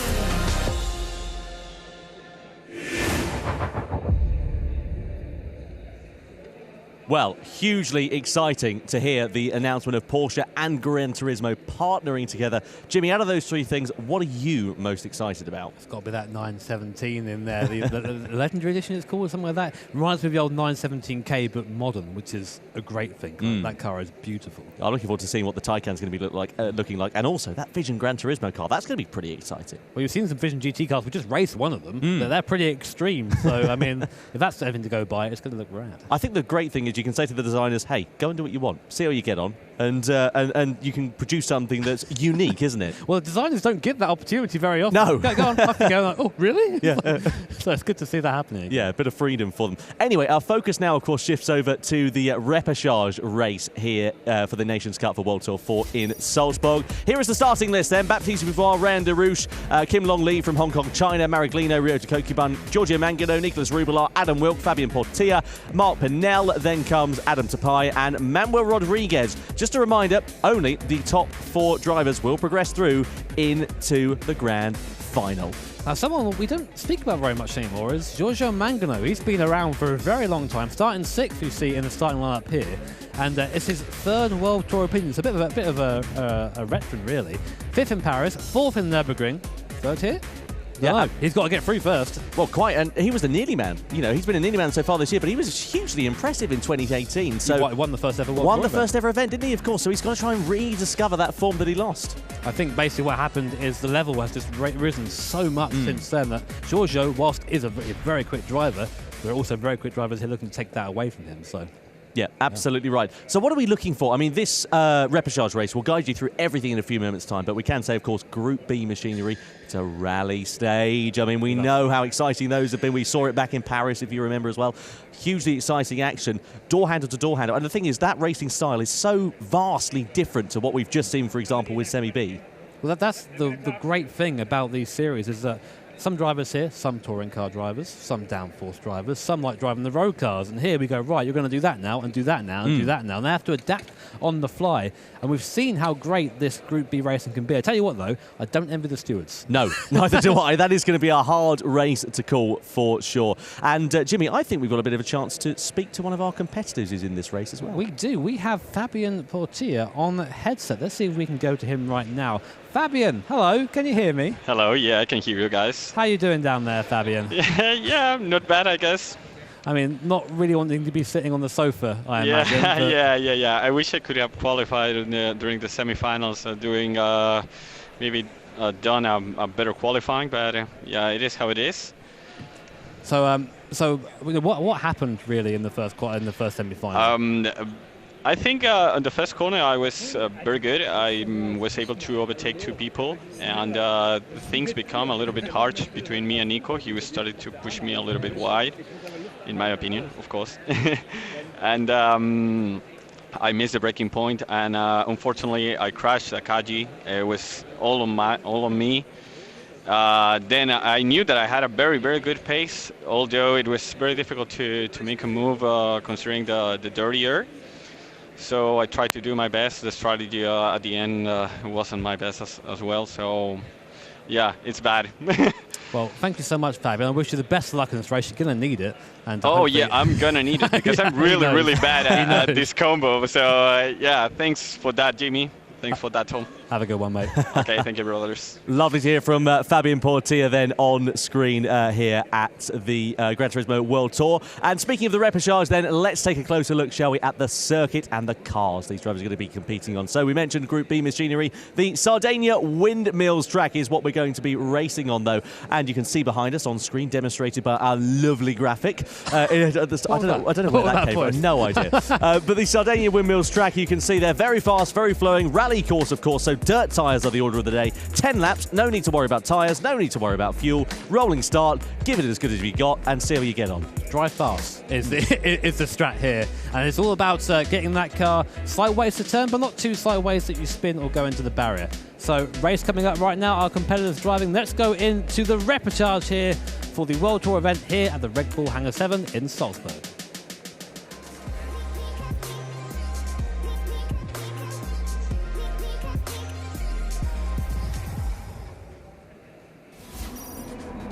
The Repechage race here at the Nürburgring for World Tour 4 of the 2019 FIA certified, the Nürburgring, sorry, Salzburg rather, for the FIA Gran Turismo Championships. Baptiste Beauvoir starts on pole position. Alongside him on the front row is Ryan Derouche, so 2 Frenchmen on the front row of the grid.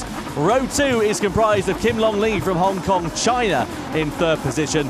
And alongside Kim Long Lee, it is Salvatore Mariglino, the flying Italian. Row 3 is comprised of Ryota Kokuban from Japan in the Ford Focus RS.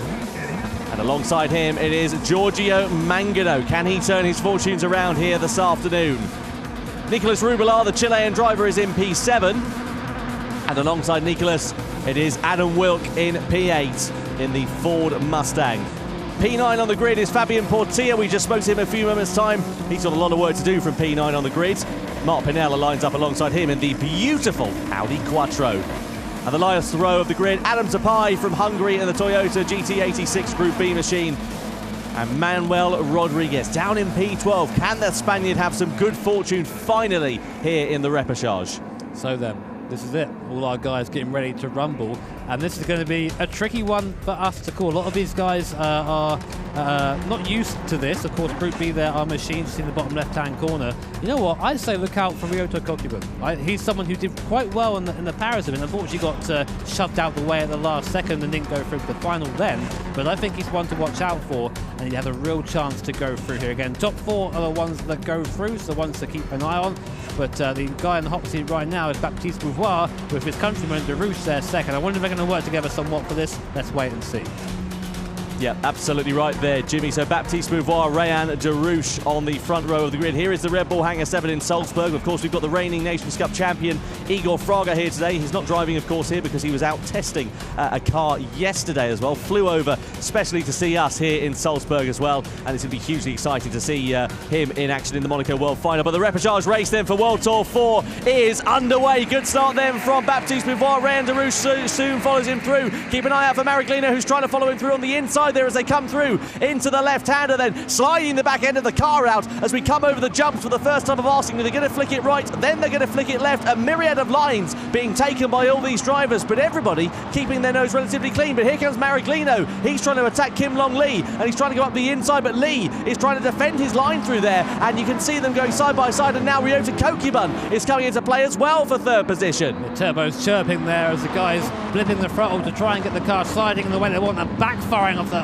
rear of the car there. Absolutely fantastic in these late ninth conditions on the Sardinia circuit here. In the background there, a little bit of contact. One of the Ford, I'm not sure who that was in the background, but they got off the ground. You see using the jump to turn the car there. That's Ryota Kokuban there. That was the person who had a bit of an issue in the Focus Group B car. Of course, these cars are basically what we imagine Group B cars will look like if they existed today, and that's not a bad thing, I don't think. Not bad at all, is it? And well, these cars very, very different to drive to anything else we've had so far in this World Tour 4 event. Through into the left hand, you've got to get the car rotated nice and early through there, but here comes Ryota Kokuban. He left the door open for Nicolas Rubelar, and the Chilean driver in the Peugeot RCZ has found his way through up the inside, but they're going to run side by side on the straight as Rubelar loses out. There's a bit of contact between them, and the door gets closed there very firmly for Ryota Kokuban. He has to back out of it, and Rubelar is through, but now 3 wide down in towards the first corner. Look at Mangano there on the inside. Adam Wilk there also in the mix, and here is Ryota Kokuban, who's really lost out over the last few corners. He's gone right down the order. It goes also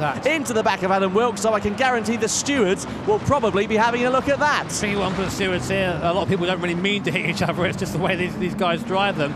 Wilk, of course, is actually known as a fairly decent driver on dirt, but right now quite a long way from where he needs to be to get through. Looking back now from Rubelar, the Peugeot RCZ, big old wing on the back of that. Not doing much minute sliding though, I can tell you that. Now coming down to, we're on the second lap now, I should say. I think importantly we have Beauvoir, there he is, lead, Derouche in second there, both pulling away it seems. Kim Long Lee in third, and Simon Marubino in fourth position. So these are the guys to watch right now. Just calm down, lads. You ain't got to do anything too much. You can go through at this point, but they won't, because they're racing. No, they certainly won't. You can see a warning there given to Ryota Kokuban following that contact he had with Adam Wilk on that last lap there. There is Kim Long Lee getting that car rotated nice and early, and it's so crucial to get good drive out of the corners. That is where time is made on these dirt sections. It's through the corners, carrying that corner speed through, getting the promising exit out, because if your driver in front struggles with that, that is where they're going to lose time. And you can see there Mariglino getting all sorts of sideways over the jump. That's not going to be helping his cause onto that straight, but it's such a tricky car to drive this. It's so hard to be clean and consistent lap after lap. That's right. These things are also four-wheel drive, as you'd imagine they would be as a rally car.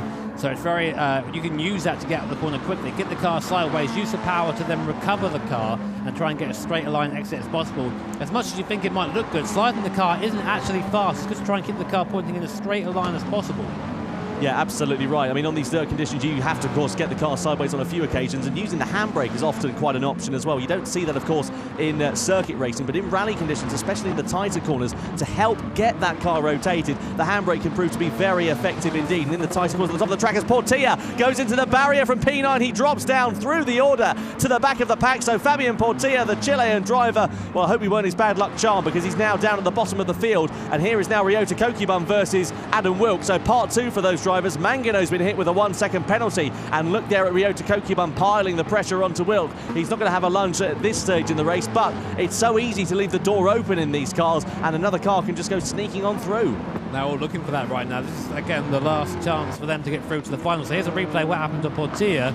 Just too much speed into the corner, sideways, tried to correct it with throttle, nope, wall, and there he goes, down to 12th. He did say this wasn't his specialty, this, and I think we're kind of seeing that now. Meanwhile, still the two French drivers are leading. There is Portilla, I think the face of, oh man, I'm not having fun here. Yeah, smiling because he knows it's all gone wrong. That's smiling the thing. to hide the pain. Quite, yes, it seems to be the case there for him, doesn't it? Here is Rayan Darouche then in P2. Kim Long Lee there from Hong Kong, China, just beginning to close that gap up. 0.7 of a second it sits at now between those two drivers. So keep an eye out and see whether the gap fluctuates over the next coming few laps. Just a reminder, the top 4 drivers will make it through. And the good advantage here for Beauvoir, Darouche, Lee and Mariglino is they've got about a 4-second buffer to Giorgio Mangano there in P5. Yeah, that's what they need. You know, it's the front 4 need to be aware of that. There's smart driving sometimes needs to come into play here. Of course, the higher you are here, the better your qualifying position, and the better you're going to be in the last race. But you need to make sure you are there and within a chance of going through to that top event. Well, I'm doing a rallycross race in a couple of weeks' time. I wonder if I can get a few tips of driving on dirt from these drivers, because they're doing a brilliant job. Don't ask Fabio. Quite. Look at that. I tell you what, Ryota Kokubun's got that car absolutely hooked up perfectly, hasn't it? See how close he was running that to the wall there on the inside, and that's the thing, isn't it? Margin of error, we always talk about it over certain tracks, especially the street tracks we were looking at with semi-final B. That was hugely small there. It's even less so here, because the mistakes you can make, they can be so early on going into a corner, and you can pay for them for the rest of, the next few corners. It can really, really hamper you. You have to commit to corners so early in these rally cars. You have to set it up. You usually see these guys throwing it even before they go over a jump to try and anticipate the next corner. There is a lot to be said for that ability, and it's why being a winner here at one of these events is so impressive, because every driver has to adapt to these changes, especially our Repechage guys. We like to throw interesting and fun combinations at our Repechage guys, from trucks to Group B rally cars. I'm waiting for the Samba bus, personally. Not sure we're going to see it yet. But that'll be the longest. That'll have to be a one-lapper, wouldn't it? One lap on a Nordschleife, we'll be here for 20 minutes. Yeah, exactly. 20 minutes, 20 weeks maybe, to be honest. Down the Dottinger Hill, that'll be an interesting set of circumstances, wouldn't it? I tell you what, the two Frenchmen, though, they're pretty handy in these rally cars, aren't they? Baptiste Beauvoir leading the way from Rayan Darouche, who we now ride on the bumper with. Here is Kim Long Lee, though, not letting Darouche and Beauvoir get out of his sights too much. I love that left-hander at the top of this track. You have to get the car rotated so early through there, and you can use the power to get it sliding, get a nice exit, and blast it through over the timing line. I wanted to say onto the start-finish straight there, but it's not straight in any way, shape, or form. No, it's not.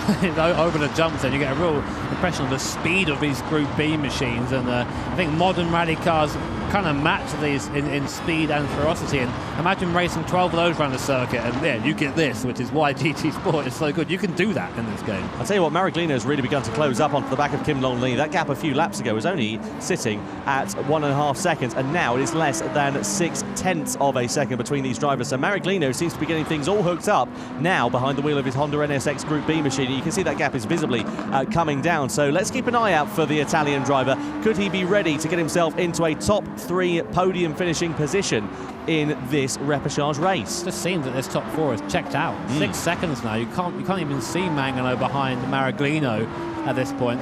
There is Kim Long Lee looking nice and composed in the Nissan GTR Group B car. None of that is wrong. none of that sentence is wrong. I love the idea of seeing someone running a GTR that have pretty deep pockets to do it, I imagine. Yes, quite. It's be an interesting set of circumstances that to see a GTR, wouldn't it? It's like rallying a Ferrari. It doesn't really work, does it? There you can see the Michelin logos and the various other logos of the partners with Gran Turismo here, and of course these Michelin rally tyres on the car at the moment, doing a really good job of providing grip to the competitors underneath, but there's a huge amount of skill involved in this as well. Through the right and then you flick it left. Look at that. What a camera shot there for Salvatore Maraglino. He's just running on the edge of adhesion as he tries to bridge that gap to Kim Long Lee in third position. Is he going to be able to do it though? There's only 3 laps remaining here and they're not a relatively long lap either, so it's a case of if he's going to. And as you said, Jimmy, as well, it's that risk over reward thing. They could stand to lose everything if either of them makes a mistake. Well, let me play a scenario to you, Tom. Maraglino goes, I fancy third place, goes up the inside of Lee, they both have contact, they both spin. That would then send one of them out of the finals. So is it worth it? Probably not, but again, these guys are racers, and that's the bad thing about being competitive. You always want to go one place high. You always want to win. You always want to be the guy who's in first place, and they'll genuinely believe they can be there as well, which is why the fights are so fierce. And Maraglino there in the NSX Group B car. Again, you wouldn't say that normally, would you? Fantastic. It really is good. Up through the right hand of the 2 hairpins at the top of the hill there. Going up the camber there, you can see really, really visible and clipping the grass quite clearly on the inside. A little bit wide there for Rayan Darouche coming out of that corner. Doesn't compromise his drive too much, and he's got enough of a buffer to not suffer too greatly to Kim Long Lee there, but it will compromise his speed just a tad onto the penultimate lap, or the penultimate lap, the 8th lap I should say, out of 10, so the second but last lap here. Through the left-hander we are now, and the gap between 2nd, 3rd and 4th just coming down ever so slightly as Kim Long Lee has closed that gap up, and Maraglino has also begun to follow him through there. Rayan Darouche looks like he's got this one calm, controlled and undercover. I was talking to him just before the competition began to get underway, and he said, well, if things don't go my way in the semi-finals, I just need to get through to the repechage and be in a good grip position because I know I can be competitive there. So clearly he's a man who's very comfortable on rally courses. Well, I'll tell you what, Tom, it's been a bit of a quiet repechage race for us. Usually we see people go a little bit mad in these, but what happened, I think, is these 4 got away early enough, and now they're on pace. They're decent, these rally cars, so they can extend that lead. And while they're using all the track, also kissing the fence on the way by. Be a very mad farmer if he did that. Don't want to break that. the angry virtual farmers of GT Sport. There's a union somewhere.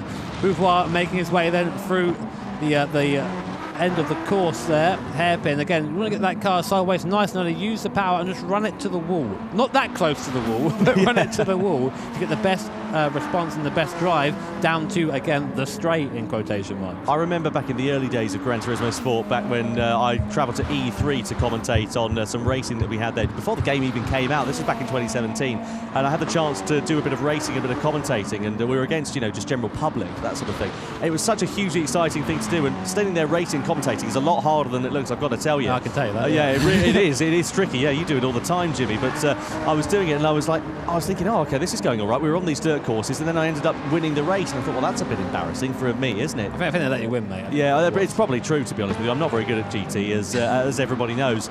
Rallycross race in a few weeks' time will be interesting, especially if that's gone the way of how my latest antics in motorsport have gone.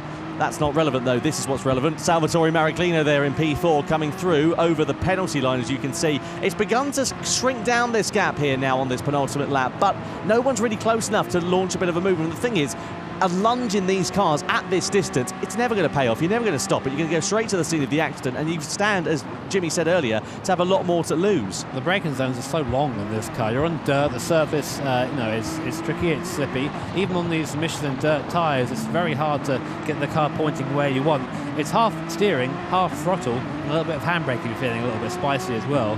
But at this point, I don't think it matters too much. These guys need to just take it easy. If anything, they're pulling away from Giorgio Mangolo. And now we come on to our last lap. It's been a great race from the 2 French guys out front, Baptiste Beauvoir and Rayan Darouche. I saw Beauvoir when Darouche went down to 5th in the last race, put his head in his hands. He was so upset for his countrymen. But now they're both set to go through the final, albeit through the repechage. Well, just a reminder, the top 4 make it through, but of course this does count for where they will start on the grid in the grand final coming up very shortly indeed. Through that left-hander we are looking at Maraglino's car now as we ride on board with him, but he's closing up onto the back of Kim Long Lee. Is he going to think about a bit of a move here? He has been the quicker of the 2 drivers, there's no doubt about that in these closing stages, but Kim Long Lee is also looking pretty handy here on this final lap. Adam Tapai and Manu Rodriguez swapping positions for 9th place there as we come over into the right-hander then, and Maraglino's looking closer than he has done here so far before, but is the Italian going to just play it safe, or is he going to try and attack against the Hong Kong China driver?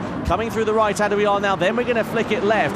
And again, no moves being made there for Maraglino. And you can see there Ray Anderous just holding on, but he goes a little bit wide into there. That's going to compromise his drive. And here comes Kim Long Lee. He's going to try and send it through up the inside, but Ray Anderous firmly shuts the door. Meanwhile, through the left-hander and over the line, Baptiste Beauvoir. What a performance from the Frenchman. He wins the Repechage race here in Salzburg. Ray Anderous makes it a French 1-2. Kim Long Lee does hold on to the podium in third place, and then Maraglino is the last of the drivers to make it through, and 9.7 seconds down the road finishes Giorgio Mangano in P5. Rubelar, Kokibun, Wilk, Tapai, Rodriguez, Pinel and Portilla will complete the rest of the competitors. But as we had earlier on, Jimmy, in semi-final A, not the most exciting in terms of the on-track action, but really interesting to just watch and see those gaps increasing and decreasing lap after lap. Well, I guarantee you won't see another race in esports which ends with the driver opposite block across the start-finish line. If it is, that's something that's gone very wrong indeed. What about that there, though, from from Salvatore Maraglino, I should say, making it through to the grand final here. The first one? I'm just trying to recall, actually. I think it could be, you know. I think it could be. You can see the competitors just talking with one another down there on the GT stage. Well, very, very impressive stuff from all of our competitors there. And really interesting to see that battle for second position. We didn't see any actual moves being made, any dices being made. Everybody playing it relatively safe, which is kind of the name of the game, really. Yeah, well, it is if you're in the top four, that is. No, it was a little bit disappointing that we couldn't see Mangano bridge that gap and really put pressure on that top four. But you know, you always say that to have good races, sometimes you have quieter races. I think that was a bit of a quieter one. Well, hopefully it sets us up an absolute treat for the grand final. We have got the best of the best competing, and here is the Repechage race. Then you can see as it got underway, of course, it was Baptiste Beauvoir who led, lights the flag victory there for the Frenchman, never to be seen again after the first lap. Here's Ryota Kokibun's descension through the field as Rubelar found his way through. There's Portilla, the aftermath of him clipping the wall. There's Kokibun, meanwhile, into the back of Adam Wilk as well. There is Lee there, the Hong Kong child driver, and as soon as he got out of the rig, he gave Maraglino a big hug. He was very happy to get through. There's Giorgio Mangano, just didn't quite have the pace to stay with the top four drivers. We thought we might see Maraglino try and get by and get up to third place, but didn't need to. And then Baptiste Beauvoir over the air, over the line, took the win for the Repechage, followed by his countryman, Ray Anderous. A great effort there for the French guys. Well, a well-deserved forget then for Baptiste Beauvoir after that one. I'm not trying to be stereotypically French, I just happen to know that he really loves baguettes. Yeah, I'm sure he does.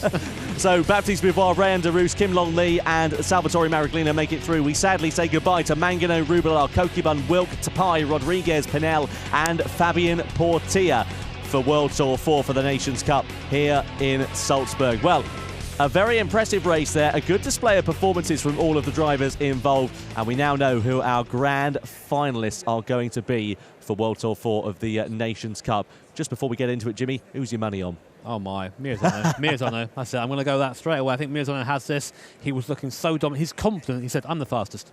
So I'm going to win this. That's basically what he was saying there in his interview, so I think watch him. Well, let's see what will happen. Let's head over to Julia, though, who is with Salvatore Maraglino, who has made it through to the grand final. So, yes, hi, how are you doing? Come stai? Come stai? Cosa hai combinato? Cosa hai fatto? Beh, non ci credo nemmeno io. È la prima volta che arrivo in finale dopo 3 World Tour. Sono davvero felice di essere passato a ripescaggio e adesso corro la finale al meglio e cerco di dare il massimo, come sempre. After 3 stops, Nations Cup, the first final, I can't believe it. And now I will do my best in the final. Because, I mean, you came in 4th, so you're just getting into that grand final. I mean, it looked like a pretty intense race. You know, it was nighttime, it's muddy, there's a lot of things to take on board. I mean, who was kind of like worrying you the most in that race? Who are you most concentrating on? Dovevi essere molto concentrato perché le difficoltà erano tantissime. Notte, approccio realistico, ghiaia, dovevi controllare un sacco di cose. Sì, ho molto feeling a casa con le gruppo B e soprattutto con le autostradali. Mi piacciono molto le auto che scivolano e quindi ecco. Non dico che è stato facile perché comunque avevo con me i migliori piloti al mondo, quindi beh, ma sono contento di essere arrivato in finale e darò il meglio di me stesso.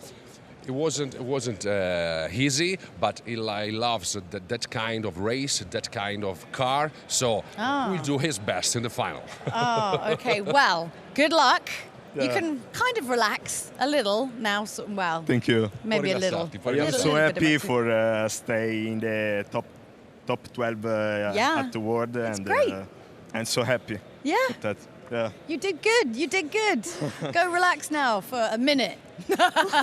Forza Salvatore. Dai. Thank you. Okay, so now we're going to be showing you a little package on strategy. Brake checking is a technique you use when you want to brake the pace of the car that's behind you. To me, this is a very dangerous tactic because the driver behind has no idea of what you're going to do because they should be expecting you to be on full throttle. You can use it while you're in a very slow section, but definitely not in a high-speed section because it's very dangerous. If there's a tight corner, I will try to do some feints to confuse my rival and try to go to the defensive side and try to attack by the outside. I think it's the most clean move. So attacking, generally I try and force the other person to do a mistake. So I try and make them aware of the fact that you're behind them and want to get past, but without needing to hit them off. To overtake and to attack a driver, it depends on who is in front.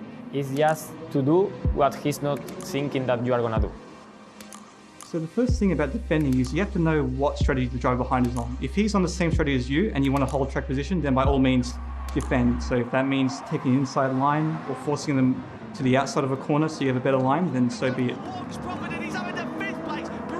I will try always to defend on the inside line because that's mostly the race line.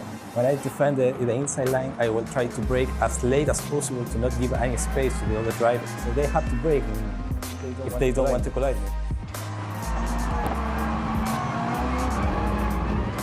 Lift and coast is kind of a strategy that I learned actually doing a lot of driver learning.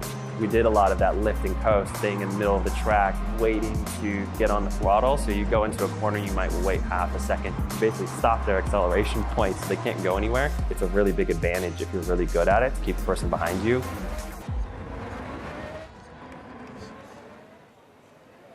Well, really, really interesting there to hear about strategy in the Gran Turismo World Tour, and that is something that's going to be hugely important in this upcoming race for the Grand Final, Jimmy. All three tyre compounds have got to be used for these drivers and fuel to take into account as well. Well, we saw how important that was back in New York with Mierzano, of course, running that fantastic free-stop strategy that we didn't think was possible. You only need to stop twice in the race coming up, but he stopped 3 times, and he really could have probably attacked the podium.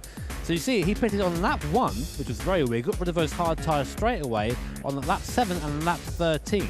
So when he did pit, he was only about 7 seconds or so behind the leaders, but unfortunately he had a little bit of a, shall we say, an altercation with Cody Lokowski, which paid to that effort. And even with that, he still managed 4th and was harrying 3rd place on the line, so he really could have won that race. I really think he could have done. You're absolutely right there, Jimmy. As you can say, there was the drama we saw on track, and there you can see, right to the line between Koke Lopez and Takuma Mierzano. Can he pull an absolute blinder of a strategy here in the Grand Final for World Tour 4? Well, it certainly remains to be seen. Don't forget, of course, he was our driver of the day in New York, and you can vote for your driver of the day. Hashtag Michelin FIA GTC to vote on Facebook, Twitter, and on Instagram. Let us know who you think the Michelin driver of the day is, and we will feature them in our Extra Lap post live show here at Salzburg as well. So it's going to be interesting. Well, speaking of live show afterwards, last time we featured Koke Lopez, who had his first ever podium at a live event. So here are his results to date. He's been here a lot. He's been here 7th last year at the World Final, 6th in Paris, 6th in Nürburgring, 3rd in New York, and again, not quite sure where he's going to end up in Salzburg. But if that run of form is correct, we might see him on the podium once again. What do you reckon? You know, I really don't know. It's so difficult to tell with Koke Lopez. You know, we know how quick he can be out there on track. We've seen some brilliant performances from him as of late, and hopefully he can build on that momentum that he has built up over the course of this 2019 season. Speaking of a man who has built up momentum over the course of this 2019 season, we have got Igor Fraga joining us in the commentary box, the reigning Nations Cup champion. Igor, welcome. Great to have you. How are you doing? Thank you very much. I'm doing well. Good stuff. What have you been up to? We haven't seen you racing here, but you've been testing some other things.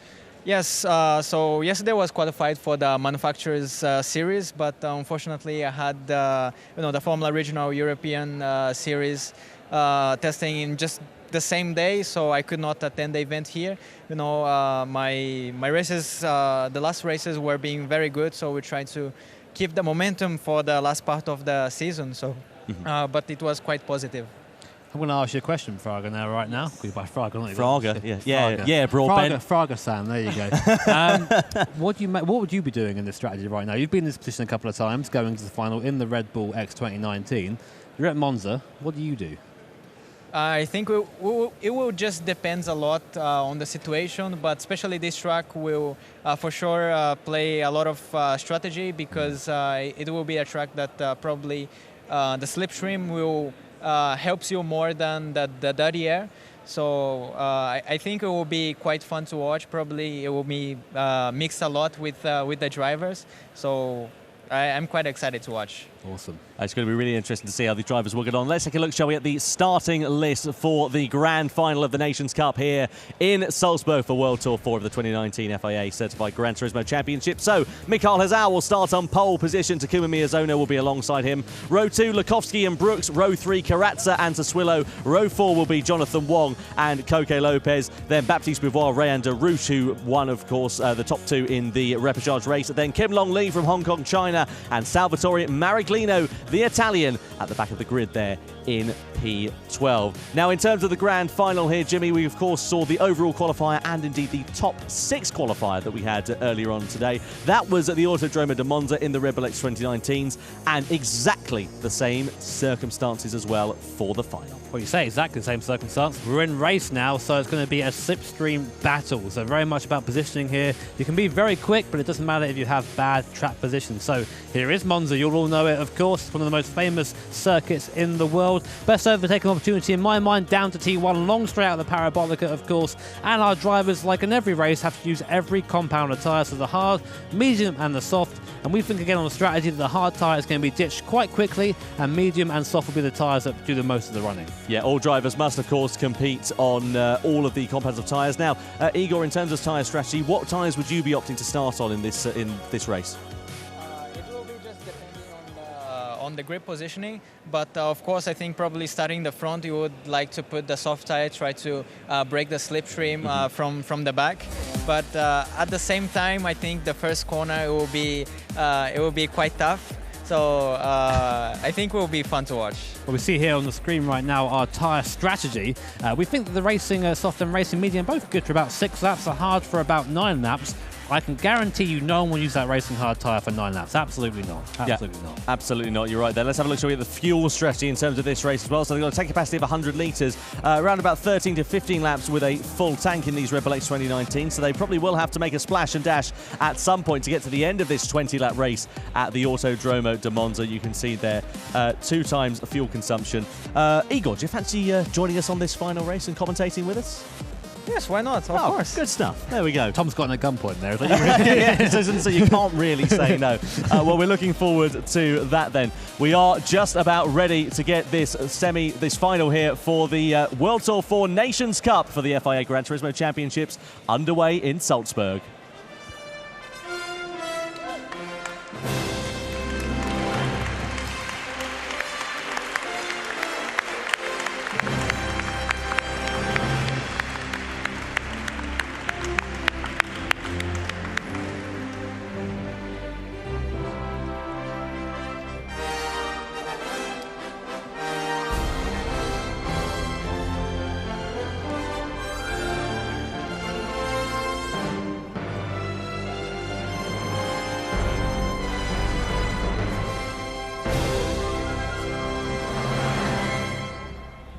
Sorry. So the final for the 2019 FIA Certified Gran Turismo Championships for the Nations Cup is about to get underway. And here is how the grid lines up for 20 laps of the Autodromo de Monza. On pole position is Mikael Hazal. Alongside him on the front row is Takuma Miyazono, the Japanese driver. The second row of the grid, Cody Nikolakowski from Australia. And alongside Cody, it is Andrew Brooks from Canada. Second, of course, in semi-final B. Fifth position, Adriano Carazza here. And alongside Adriano, it is Adam Sassuolo from Great Britain. What can he do on the Italian soil? Jonathan Wong from Hong Kong, China in P7. And then in P8, Koke Lopez, the Spaniard. Can he get another podium here in the final? Baptiste Beauvoir won the Repechage race in P9. And alongside Baptiste lines up Rayan Darouche in P number 10. The final row of the grid is comprised of Kim Long Lee from Hong Kong, China. And then in 12th and last position on the grid, it is the Italian on home soil, Salvatore Mariglino. Well, Igor, I'm going to use you now you're here. Who's your pick for this? It will be a tough one. I think Mick, of course, as always, he will be very quick. But also, like in the recent events, Miyazono has been showing that it's been very quick as well. I think anybody actually can win it, you know. Oh, that's a cheap answer. I don't like that. Well, here is Mikael Hazal, finished first in semi-final A, as you can see, of course, and lines up inherently on pole position. Now, he's gone for the soft tyres here, as has Miyazono and Lukovsky. So following your strategy here, Igor. Yes, the front guys seems to be wanting to just pull a gap from the pack off the back. I think will be interesting to see how like above from fourth to the back. We'll see if Mick and Miyazono can pull away at the front of the field. So coming now to start here, the grand final here at Salzburg for World Tour 4 2019. And their way they go down towards T1. It's a slipstream battle of T1. Hazal goes defensive straight away. Miyazono deep into the slipstream, pulls out to the left to try and make a move down to the first chicane. Hazal has inside line. Miyazono tries to run around the outside. He's going to get run out of track there. Hazal goes a bit wide. Miyazono off. Brooks off as well. He'll get a penalty for that. And Miyazono there being forced off a track by Mick Hazal. Lukovsky retains third position and Brooks up into fourth place. First corner incident there under investigation, no surprise at all. Slipstream battle going on for P4 with Adriano Carrazza, the Brazilian driver, trying to attack now against Andrew Brooks. Down into the Della Roggia chicane we go. For the first time of asking, Hazal is already trying to stretch out that gap here in the opening stages. Igor, what's your view on that first corner incident there? I think it's complicated. We could not see much what's happening in back of the pack. So let's see how it goes. Probably will be the replay in a few moments, so we will be able to see clearly. So here is Miyazono on the screen right now. Still a good start, still in second position, and still in a little bit of clean air ahead of the hard runners. That is the important thing. You do not want to be stuck behind someone on a slower compounder tyre, especially here at Monza. So then, Miyazono second, Hazal starting to get a little bit of a gap, and we say the slipstream is effective to around 1.5 seconds or so. So right now, Hazal has almost broken that. If he has a good run coming out the Parabolica, that could be it. And we know how Mick likes to lead from the front. It's been an absolute shocker of an opening lap, meanwhile, for Rayan Darouche. He's down in P12, but also 3.2 seconds down on Adam Sassuolo, who has equally had a bad start down in P11. Here is Mikael Hazal. We're looking at him into the pits. Early doors then for Andrew Brooks and Koke Lopez from the hard compound of tyres. Everybody on the hard tyres coming in. They want to get off of those tyres onto the mediums here, early doors. And some going onto the soft there. Rayan Darouche going to the soft for his first pit stop. He'll have the mediums for the end then of the race. So get off those hard tyres here, Igor. Early doors, get onto the mediums, get some pace behind you. Miyazono there is the pioneer of that trick, I'd say. Definitely a great strategy we saw there back at New York, and everyone's going, oh, I'm going to do that this time. Will it work at Monza, though? That's the thing. Monza is, well, I said left tyre wear. Here's a replay. This is down... This is T1, the opening lap here. Yeah, here we are. So we're on board with Carrazza. Yeah, he runs into the back of Brooks. On the inside there, Sassuolo a little bit quick into there, and Brooks decides to take the alternate route. I don't think there was much wrong there, to be honest. It was just a typical kind of turn one situation where you run out of room very quickly, especially at Monza. So Sassuolo through there up into fifth. I mean, we have to... Sassuolo is someone to watch in this race. He's not been one that really appears at the finals too much, in the grand final anyway, so to be here himself is an achievement. Let's see if he can get any further up than fifth position. What do you think about Mikael Hazal's pace in these opening stages here, Igor, as well? He's got 1.5 seconds already over Miyazono. He really seems to excel, doesn't he, with clear track? Yes, he seems to be very confident on this stage. Yeah, he's doing a great job right now to put some distance, but the race is just beginning, so let's see how it goes. Well, absolutely right there. You can see Takuma Miyazono now in P2. You can see us up in your bottom left-hand corner of your screen with Igor Fraga making the two of us look... Got to stand up straight now, absolutely, we have. Yeah, there is Adriano Carrazza. Meanwhile, into the pit lane. He's come off the hard tyres onto the medium compound of tyres. So... Early door strategy there for Carrazza. Now he emerges ahead of Coque Lopez here, but Lopez has got a lap on those tyres already, and they'll be up to temperature. Lopez trying to attack on the outside there in towards the Rettifidio for the third time of asking, I should say. Not able to find a way past, but if he can get a good exit coming up through the Curva Grande, he could be in with a chance of attacking down into the Della Roggia. He could be, but you've got to be careful at this stage of the race. You don't want to get into too many scraps. You don't want to slow yourself down in the race as a whole. He's going to try it anyway. Coque goes to the outside. Carrazza defends the inside, comes back across to take the line. Well, I think he was about as late as he could have been there to get that line, but he defends the position from Coque Lopez. And now we come into the left mode. You don't want to be behind someone through here. You need the downforce that this X2019 produces, and you're seeing now the difference as Coque Lopez has to drop back to get out of the dirty air. Penalties being given there to Andrew Brooks and Baptiste Beauvoir. Just how effective is the dirty air when you're following a car in these kind of conditions, Igor? Yeah, the dirty air is quite big, especially with those cars with a high amount of downforce. It's quite difficult to being able to follow quite closely. Carrazza makes a little bit of an error there going through the Ascari chicane. That's going to allow Coque Lopez to just close up here as they head down in towards the Parabolica. Then you can see how that slipstream is really very, very effective indeed. He's going to go for the inside line, and Carrazza's going to allow him through here. Coque's not going to have too much of a struggle to find his way past, and through into the Parabolica. Lopez now up into P7 on the medium compound of tyres. I think Carrazza knows they need to work together. They can't be fighting at this point of the race. It's a lot better to just overtake each other down the straight and reap the benefit of the slipstream rather than just a squabble and fall back from the guys in front. They are gaining on Brooks, and there is Carrazza looking to the outside. As I say it, he ignores me and goes for a move down into T1 there. And again, they are a little bit slow down because of that. So I think, guys, the guys behind you are now catching you. Beauvoir there. Wide for Carrazza out of the he is, you're right. Sorry, Jimmy, he'd lost time there going onto the gravel, and that's really dropped him off the back there. So Carrazza's tactics not paying off here. A simple mistake there, Igor, now costing him a lot because, of course, he's got Beauvoir closing up here. Yeah, I think it just depends a lot on the strategy as well. So it needs to play smart, because otherwise, like, keep fighting on those situations doesn't help really much. So here's Miyazono right now, actually falling back from Mizell. Now Miyazono said that his main rival is Mick Gazelle. I couldn't agree more. Cody, though, in the background there as well. We know Cody can be quick. I think sometimes he lacks the ultimate pace of Gazelle and Miyazono, but he's been a quicker and quicker driver as time has gone on, so maybe we'll see a surprise from him today.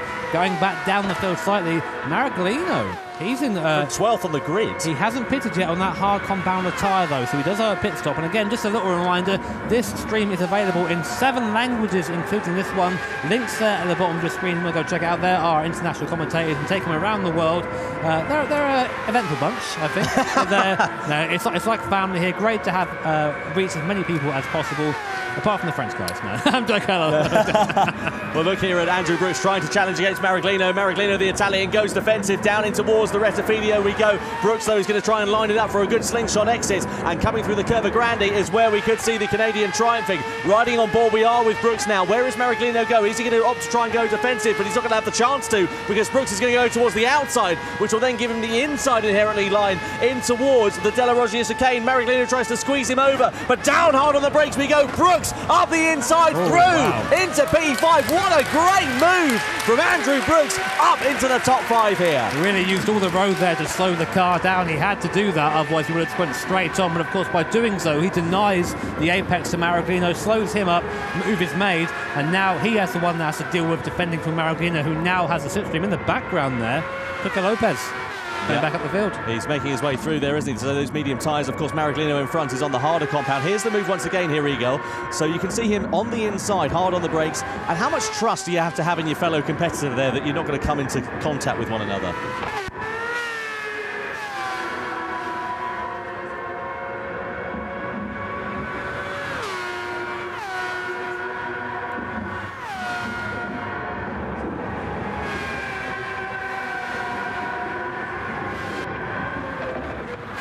The leader, Mick Gazelle, currently pulling away from Miyazono. 2.5 seconds is the gap now between him and the Japanese driver. Cody there in tow. Coque Lopez getting off that medium compounder tyre and coming onto the soft compound. So he wants to go for a quick middle stint, and I think maybe come onto the hard at the end for a little while, get rid of that, and then bam. No, wait a second. He's made 2 pit stops. He's made 2 pit stops. Is he going for free? Sorry, I missed that, Tom. You're right. Is he going to go for a free stop?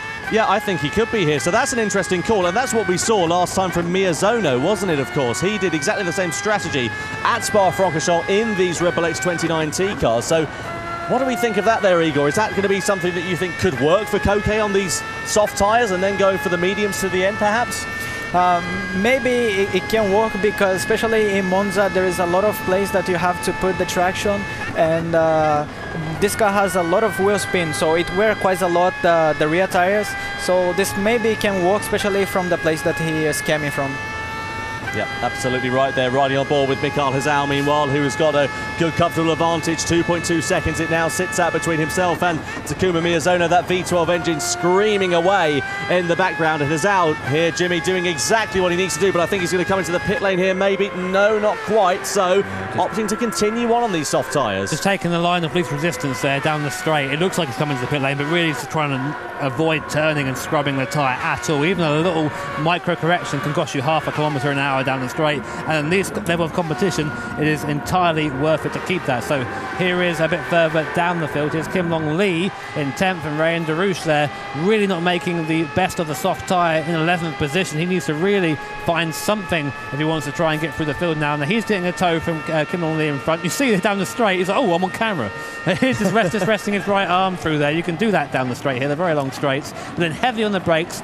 Very easy for you. Now watch his throttle pedal on the right there, bottom right hand corner, easy. When the traction's there, bam, on the power, second, third, fourth gear, very quick shifts in this car. One of the fastest cars you can drive in GT, and definitely a unique challenge, but of course it's been featured at every GT event, so some of these guys are quite used to it by now. Yeah, seems to be the case, doesn't it, there?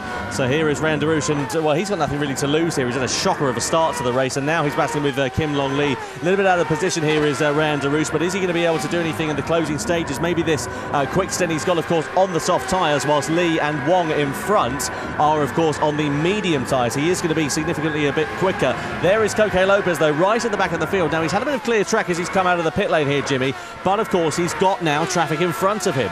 That's the thing. Traffic is, well, it's good and bad around Monza. You really want it to really be following someone, but without the dirty air. So yeah, you can't really have both. You can't have your cake and eat it, as they say. Here's Koke Lopez. Now he's at the back of the field. The reason why is he's already stopped twice at this point of the race. He has a very fast soft tyre compound under him, so we might see him progress through as we continue. Yeah, absolutely right then. So Rayan Darush down in towards this right-hander then. Kim Long Lee in P10. And into the pit lane comes Salvatore Mariglino then from 8th position. Onto the medium compound of tyres here for his middle stint in this race then. More fuel on board, or just a little bit though. He's got 52 litres left, so he will have to take some more on board, and he comes out behind Koke Lopez down to that Retifidio as well. So he's now down in 11th position, Salvatore Mariglino here. So Igor, how important is it to navigate the traffic when you're maybe planning pit stops or planning a soft stint? If you come out in a soft tyre compound, come out behind someone on the medium who's kind of equally fast to you, that's going to be difficult. Is there any way you can plan around that? Yeah, it's a very tough situation where Koke Lopez and Mariglino was in. No, actually Darush, because they had the soft tire, they wanted the clean air, but the problem was that in front there was many cars in a train with a medium tire, so he could not use the soft tire and had a good exit because all the other cars in front had the tow, so he could not use the tow to pass it. So if you get on the car at the wrong point, you kind of almost waste it at that point. It's all about using it at the right time. Now talking to tyres, is Mick Hazal going to come in? Nope, another lap, so he's going to go onto his 9th lap on the soft tyre. And again, I think the guys who test these tyres aren't GT Sport World finalists, I'll say that much. Anyway, Lukowski in, he's going to go for the hard tyre. Now, will we see him come in the next lap, get rid of that and go on to the medium, do you reckon? What do you think, Tom? Yeah, I think that could be a very strong possibility here. You can see him just emerging ahead of Adam Sassuolo, so still in 3rd position there for Cody Lukowski. Andrew Brooks always into the pits then from the top 5 onto the soft tyres on his mid-stint. So a variety of different strategies taking place now. Where is Brooks going to emerge? He's going to be out side by side with Wong. Down there he goes in towards the Retifidio, and Wong is ahead in the braking zone then. So he's now down into P8 and crucially going to be in the dirty air here as well. Meanwhile, Lucas Sassuolo versus Cody Lukowski. down towards the De La Roggia chicane. Is Sassuolo going to have a bit of a look? He's too far back on this occasion, but he's got good pace behind him. And of course, Jimmy, he's got heat in his tyres at this moment as well. He's one of 3 drivers who hasn't actually pitted yet, which is quite a long stop. Lukovsky going a little bit wide there on that hard compounder tyre. He's struggling a little bit. Thing is, this is good for Lukovsky because he's holding up Sassuolo now and not allowing him to use the medium compounder tyre to its best effect. Although a little bit wide there coming out of a second Lesmo is not going to help Adam either. So coming now down to Ascari, or up to Ascari I should say rather. Quite a long straight here. Very late on the brakes, down a couple of gears, chuck the car to the inside, try and use the downforce through here. Watch out for the anti-cut on the left there. Very easy to hit that and go wide, and very, very slippy on the exit there. So that was pretty much the perfect way through, and now reap the benefits of the toe of the car in front. Mick Hazal into the pit lane. Yeah, race leader comes in then from the softs to the medium, so he's going a different strategy there to Cody Lukovsky. So he's going to have to go for the hard tyres, presumably at the end of this race. More fuel on board here for Mick as well, and also Miyazono into the pits from the second position. Miyazono, short fueling. Yeah, he hasn't refueled, so there you go. So he's going to go for a fuel stop at the end of this one, and subsequently emerging in the race lead. Cody Lukovsky, exactly as you said there, Jimmy. Short stint on the hard tyres, as minimum as possible as he could do. Now back out in the medium tyres, and Adam Sassuolo also out of the box for his first pit stop on the hard tyres here. So Cody now can, well, theoretically go to the end. He's done all his mandatory tyre stops. Whether we'll see another one or not remains to be seen. I didn't quite see how much fuel he took there. But Miyazono going for a similar strategy to New York. He's going to have a bigger fuel stop at the end, so we'll have a longer stop than Mick on the last stop. If what I think they're going to do is still go and try for the 2-stop strategy. So it does mean that Mick will come back in, but can he catch him on a medium compounder tyre on pace? And Igor, what do you think about this as well in terms of the difference in strategies we're seeing between Miyazono and Hazal there? So Miyazono, of course, having not taken that fuel on board, now leads the way. Is that going to potentially compromise him, do you think, in his last stop when he's going to have to take fuel on board? Well, I think it's the risk that he is taking at the moment, because Mick is doing like amazing job up until now.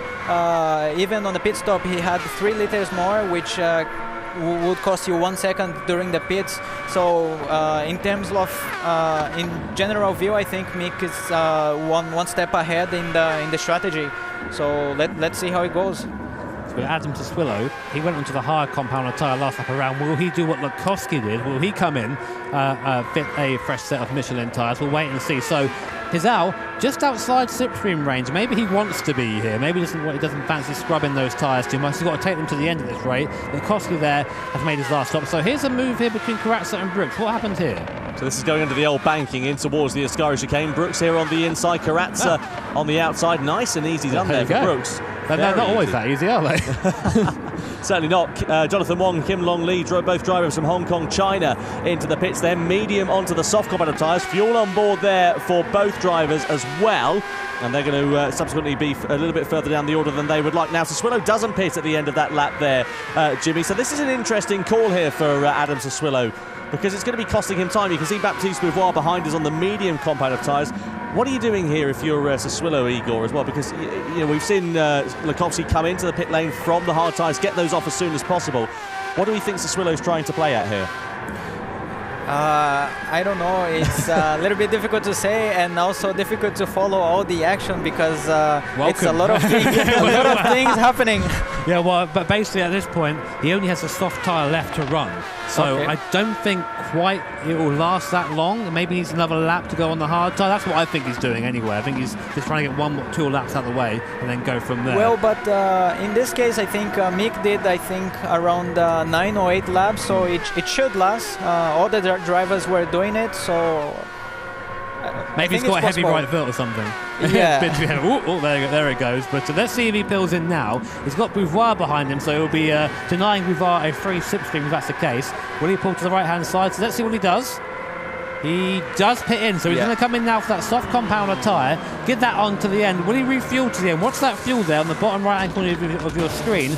He's quite a bit to go to the end here. Yeah, you can see 3 other drivers in the pit lane there, Karatza, Sassuolo and Baptiste Beauvoir. So Beauvoir from the medium compounder tyres opting to change onto the soft. All the drivers going onto the soft, and all drivers crucially taking fuel on board in these mid-stages of the race. Lap 11 out of 20 we are on here at Monza then, and Sassuolo emerges back in the pack, but where does he emerge out? He's in P8, just behind Rayan Derouge and just ahead of Baptiste Beauvoir. Jonathan Wong also emerging in the same position here as we come down in towards the Reta Filio then to start this 12th lap.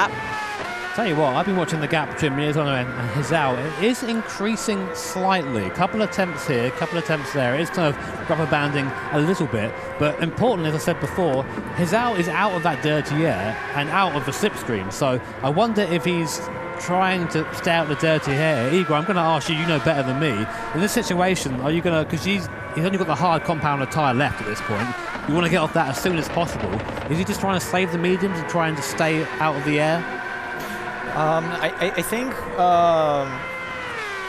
I would back a little bit just to stay out of the dirty air zone, because you will be wearing so much your tires inside, and like right now Mikael also has the fuel advantage.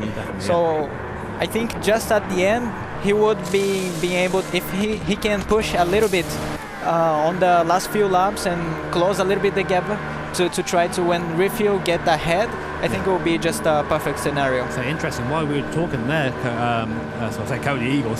Cody has come into the pit lane for his third stop, I think, onto the soft tyres. Both drivers taking fuel on board crucially here as well. Cody in for his second stop, so he's made 3 pit stops in this race. Of course, as we know, he made that earlier pit stop in this race. That's and now big though, he's out behind the roof. He is, yeah, and that of course is going to mean he's in that dirty air and stuck in a bit of traffic. He's going to want to try and get ahead. The advantage is that he's on the softer combat tyre, so should have a bit more grip underneath him as well. He's going to be in the slipstream here at the Curva Grande, but I don't know if he's going to be able to make anything work in towards that Della Roggia chicane, but he is very close indeed. Will he think about a move here? Cody Lukovsky, he needs to get ahead of Darouche. This could be crucial. Of course he will. Hard on the brakes, sends it down the inside, takes the apex, takes 5th position away from Rayan Darouche. Nicely done there for Cody Lukovsky into P5. Now, Jimmy, he's got clear track in front of him and he can just run on his own for a little bit. Well, of all the things you can say about Cody, he takes no prisoners, innocent or not, to be honest. So, but he's up into 5th now, and now he can use that soft tyre to its full advantage. But he has got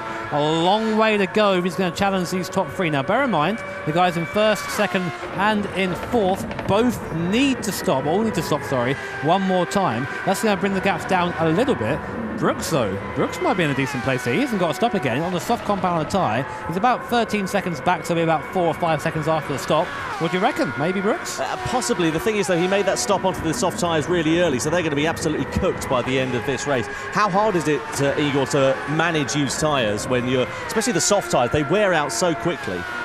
Yes, at the first laps, it has quite a lot of grip, and you really want to put the throttle down and use all the grip, but then you are wearing quite a lot, so it's difficult to keep the balance between not wearing much but being quick at the same time, and they all are doing an amazing job to keep those tires for long laps. And just for our audience, for who perhaps not so familiar with Gran Turismo, what sort of things can you do to save the tyres in those circumstances? Especially in this case, you have a lot of wheel spin coming out of the corners, so you have to be careful and gentle with the throttle and not, wheel spin that much. Etc. Yes, exactly. So you can last longer the tires. And if the rear tires start to wear too much, like even on a high-speed corner, it starts to slide a bit, and you can do quite a lot of mistakes in this situation. So it's a bit dangerous. An interesting technique there from Mick coming into the Parabolica, shifting down to 3rd to rotate the car and immediately going back up to 4th to get the drive out the corner. We heard some of the drivers talking about that technique earlier on. It works quite well in this X 2019. The gap again is actually hovering around 1.8 seconds, so I think he is trying to stay just outside the dirty air at this point. And here we are, Brooks in, so he's going for the free stop too. Yeah, Brooks into the pit lane. Look at his fuel though, wow. Yeah, he's going to look at that 1 litre of fuel. He cut that pretty fine there, didn't he? Absolutely unbelievable stuff, and Mariglino not much better off either. Mariglino in P4 going on to the soft compound of tyres. Lukovsky inherits 3rd position, but Brooks, of course, is going to have fresher tyres. He's going to have a car full of fuel, so won't have to do any fuel saving. Where is he going to emerge, though, here in this race? He's going to come out in P5, just behind Rayan Darouche, and also Jonathan Wong, and also Koke Lopez go through. No, that's disappointing there for Brooks, and here comes Beauvoir, who's trying to attack as well into the rest of Filio. He just manages to keep it ahead of the Frenchman, but that is the last thing that Andrew Brooks Brooks needed, a face full of traffic and a lot of work to do with 5 laps remaining. Gap at the front's come down to 1.6 seconds. I think maybe now Hizal is starting to wind it up a little bit. I think he knows he needs to try and get the gap. Brooks and Bourgeois, meanwhile, on your screen, scrapping for 8th position, coming down to second chicane. And meanwhile, at the front, Jonathan Wong and De Rouge. And Jonathan Wong gets pushed off into the corner. And De Rouge makes a mistake. Oh, and Brooks, they're all off now. They're all off at the second chicane there. And that all started between Wong and I think Bourgeois. That then Brooks, the second time, has got caught up in something that just really isn't his fault. And that has a strategy won't never works. Now here we go. Miyazono into the pit lane. Look at the fuel as well, Jimmy. 4 litres he had to pit. Yeah. He couldn't wait any longer. Yeah, he really stretched it out as much as he could there. The lights would have been flashing on the dashboard, lighting up like a rental car for Takuma Miyazono. They're telling my rental car telling him to pit. So he takes fuel on board. He puts the hard tyres on. Now, is he going to do this for 1 lap, or is he going to do it to the end of the race? That's a bold strategy if he's doing it to the end of the race. I think 1 lap in, soft tyres to the end. What do you reckon? I think he's going to go to the end. I think a pit stop now would just lose him time. He's made that stop. There's no point doing another one. He's used all 3 compounds of tyres now. So here's a replay of what happened. We just caught the end of it. You're on board with Brooks, Bourgeois and Wong side by side. And that was De Rouge wrong. Oh, sorry, De Rouge. But yeah, you see there, it just causes this little pile up. And Brooks, wrong place, wrong time. Disappointment there for Brooks. What do you think about that there, Igor? No one to blame, racing incident? Yeah, I think it was nobody's fault because it just came up. He was a little bit slow because went to the gravel and he just couldn't avoid it. It's a tough situation. Yeah, really, really is. Meanwhile, not a tough situation for this man here, Mikael Hizal, who is leading the way at the moment quite commandingly. 18 seconds is the advantage that he has over Miyazono. Of course, he has got to make one more pit stop here, Mikael Hizal, but he won't lose too much time in the closing stages of this race. And this is textbook stuff here, Jimmy, from what we're used to seeing from Mikael Hizal. Once he gets clear track in front of him, he is just untouchable. He is. He still has that one more stop to make, though. And as we've been seeing, he's been saving fuel throughout. I think his strategy was to do what Miyazono could not do and make the fuel last longer. Therefore, his time on the the hard tyre is shorter. That makes sense in my head. I think it does out loud as well. So he's really just making sure he's not on that hard tyre at all. All he has to do now, Mick, is just drive to the end, and there you go. He stays out there on the hard compound of the tyre, deciding not the soft compound wasn't the way to go for Miyazono. So now it's basically a race to the end. As soon as it's out bits, it's a race on track. I just don't know if Miyazono is going to have the pace on those hard tyres. I mean, in terms of the difference in grip levels here, Igor, as well, between the hard tyres and the soft tyres, how much more drivability do you have with the soft tyres? Soft tyre is actually much better, and it's interesting because the medium, it seems to me that it's closer to the soft one, but when you change it to the hard tire, it feels like the difference is a bit bigger. And I think because of this reason as well, the drivers try to avoid as much as possible to use the hard tires. Just the confirmation there on your screen, no penalties issued between Jonathan Wong and Rayan De Rouge following that drama we saw on lap 16. Meanwhile, this man here has got it all to do, but that gap's been increasing there, Jimmy, as well. You're seeing the advantage now of Hizal's strategy. We're able to keep a bit more fuel in the car. That means now he has a massive tyre advantage. The hard tyre is by far the slowest tyre, even over the medium. Now, will he come in? Does he have one more lap of fuel in the tank? No, he does not. So Hizal, our leader, comes in for his final pit stop. 3 litres of fuel in the tank. Cutting a little bit close there, Mick. On go the hard compound of tyres. A little splash and dash there. Make sure he gets the right amount of fuel in. This is where you can mess up here. Igor knows about that in the pit lane, don't you? And then you go out the pit lane now. 22 litres of fuel. That should be plenty to get to the end. What's the gap? Let's have a look behind. There's Miyazono. Yeah, it's a big gap. Plenty of gap. Hizal now, all he has to do is drive to the end. A couple of laps now separating Mick Hizal and his second World Tour event victory. Let's see if we can do it. And his first in 2019 here as well. Masterful strategy it's been from Mikael Fraga. It's normally a good strategy from Igor Fraga. He's just stood here, Tom. Yeah, I know. It's been a great commentary strategy from Igor Fraga, I've got to be honest. But in terms of Mick Hizal, that's brilliant, isn't it? Yes, he did an amazing job until now. Like the fuel part, he was in the front. He was putting a gap and still saving more fuel than Miyazono. So it's it just been a perfect race. Do you think, Igor, Cody's 5 seconds back from Miyazono on the soft compound tyre? It's an old soft compound at this point. Any chance of him catching him? 5 seconds, yes, but right now he will need to pit stop and then put the soft tire in 2 laps. I think it's too much. We'll have to wait and see. I mean, Cody there on that soft compounder tyre. He's done all his pit stops, he's got all the fuel in the car, so he can go to the end on this compounder tyre. But at this point, they're going to be pretty scrubbed, I think, is the way of using it.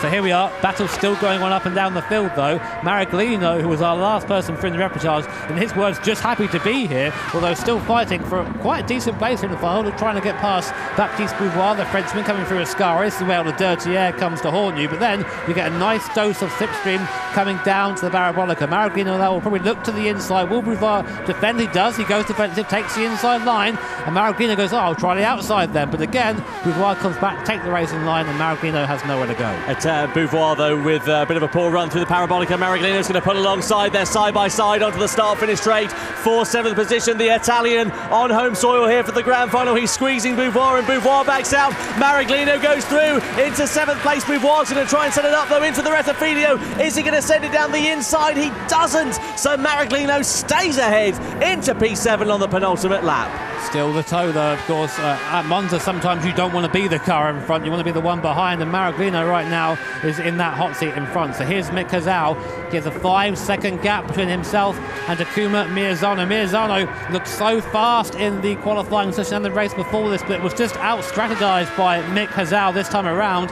And we thought Takuma was a master of that. And Mick went away, learned from it, perfected it, came back and has executed it absolutely perfectly. Still, though, a lap between him and victory, and Cody in the background still closing in quite quickly. The gap down from 5 seconds to 3.4 seconds. Cody might catch up to Miyazano here. Yeah, this could be a very, very crucial part in this race. There you he see is. that gap there in the background, so it has come down quite significantly between Miyazano and Cody Lukovsky. 3.4 seconds it now sits at, with 1 lap remaining here at Monza. What do you reckon, Igor? Who's your money on, Miyazano or Lukovsky for second? Much probably Miyazano. He's still 3 seconds far off. I think he cut up like around 2 seconds, but I think it will be, yeah, if Miyazano just keep his consistency until the end, it will be a bit difficult.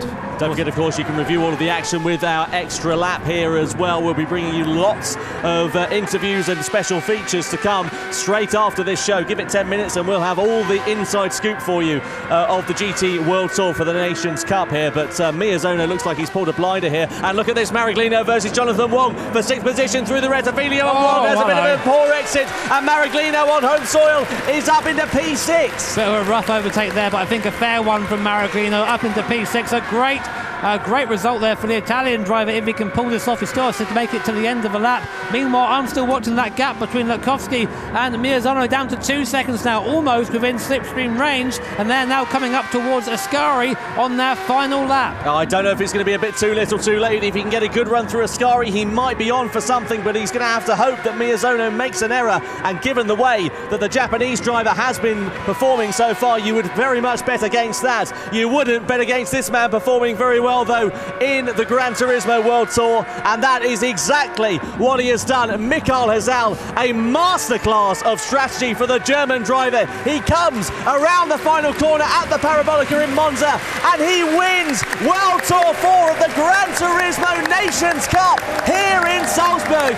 Mikael Hazal wins and qualifies for the World Final in Monaco. Miyazano finishes in second, and Cody Lukovsky, he gave it as good as he could, but he finishes in P3, and Sassuolo on the final lap just by half a second finishes ahead of Koke Lopez for P4. We hardly mentioned him over that race, Adam Sassuolo, but what a great performance. Maraglino in P6 there as well. Then Jonathan Wong, Baptiste Beauvoir, Adriano Carrazza for Brazil, Kim Long Lee from Hong Kong, China in P10.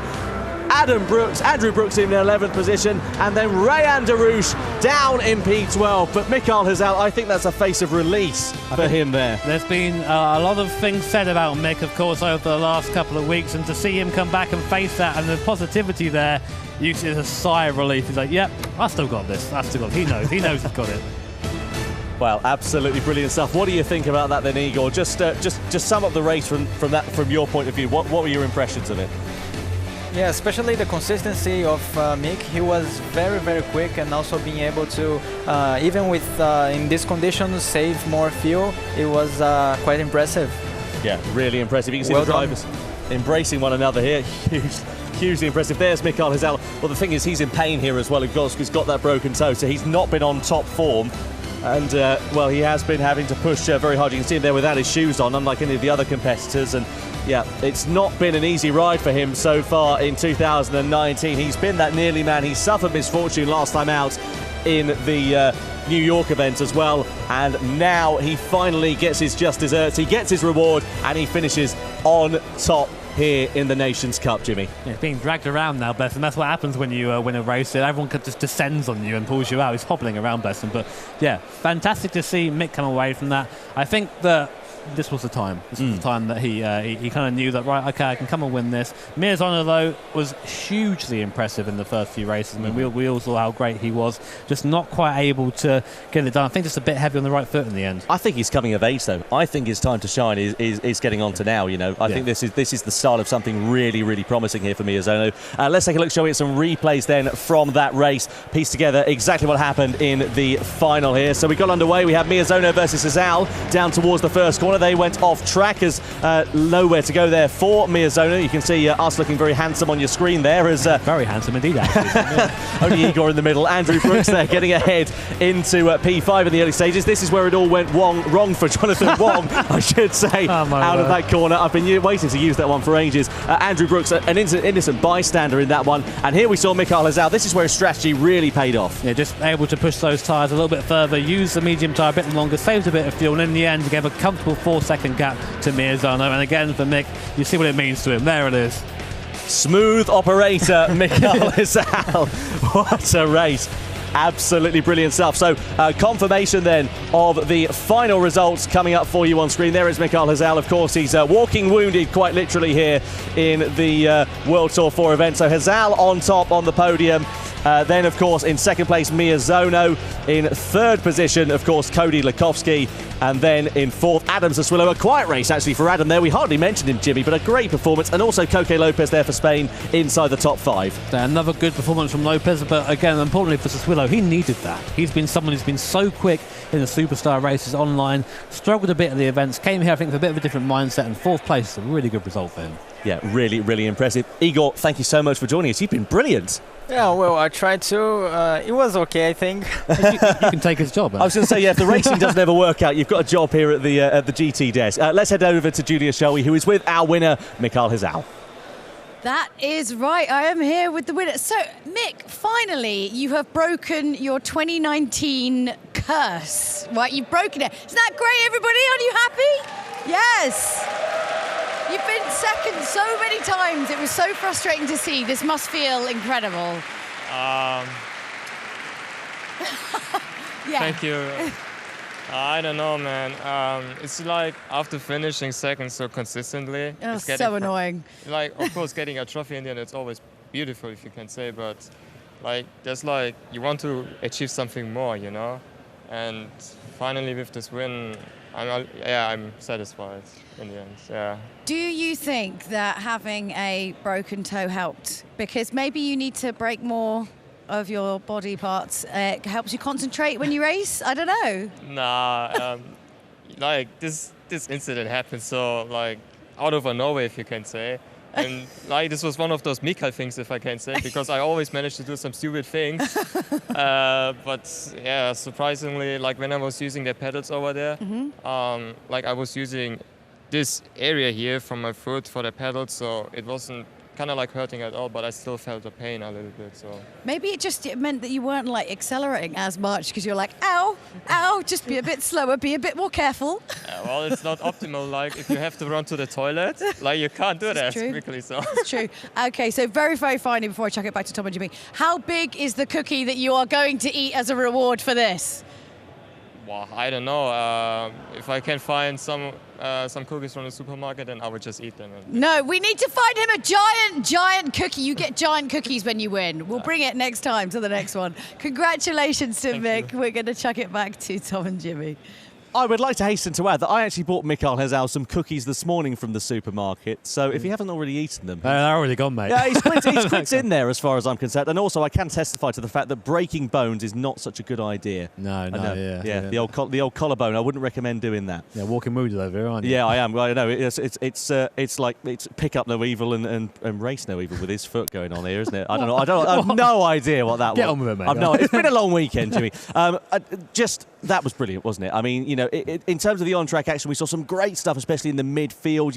We saw Coque Lopez trying something different with his strategy. What are your impressions of that race, Jimmy? I think that Miyazano from New York basically gave everyone a new way of thinking, and a lot of people tried different things, and of course Mick Hezau, I think, had the best one. I think the 2-stop was the right stop to be on around here. Again, they're racing without the boots we mentioned because of the broken toe, but I think that the 3-stop, it gave you a fast finish, but you had to be quick on the tyres before then, and the extra stop did hurt, and you saw the guys who came first and second both had 2 stops, so I think that was better. Yeah, absolutely right. 2-stop strategy seems to be the most beneficial here at the World Tour 4 event at Salzburg. What a brilliant event it has been. What a fantastic atmosphere. It is now time then to get the podium underway for the Nations Cup here in Salzburg.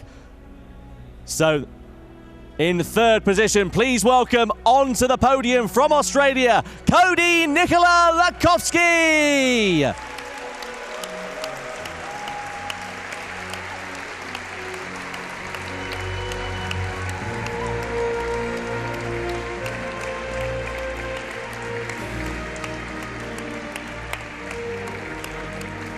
Finishing in 2nd position in the Nations Cup event here for World Tour 4. Please welcome from Japan, Takuma Miyazono!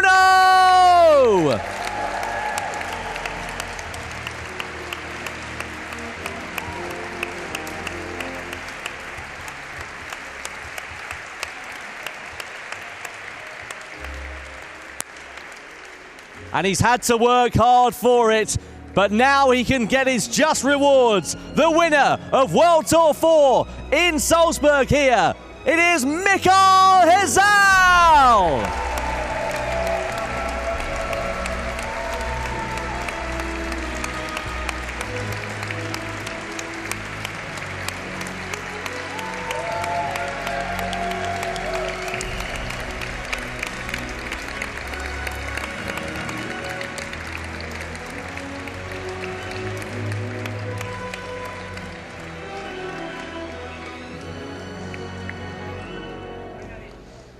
Ladies and gentlemen, please be upstanding for the national anthem of Germany.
Our top 3 finishers from the Nations Cup here for World Tour 4 in Salzburg. And now presenting the trophy for 3rd place, our FIA appointed race steward, Stephanie Kleiber.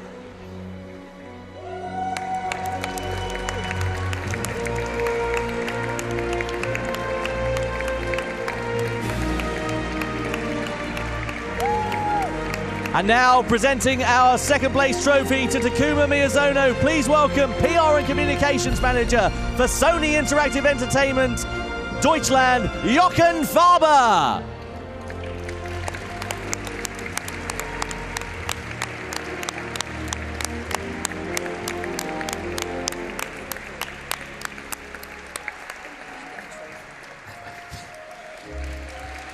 And presenting the Tag Heuer watches and the first place trophy, series producer of Gran Turismo, Kazunori Yamauchi!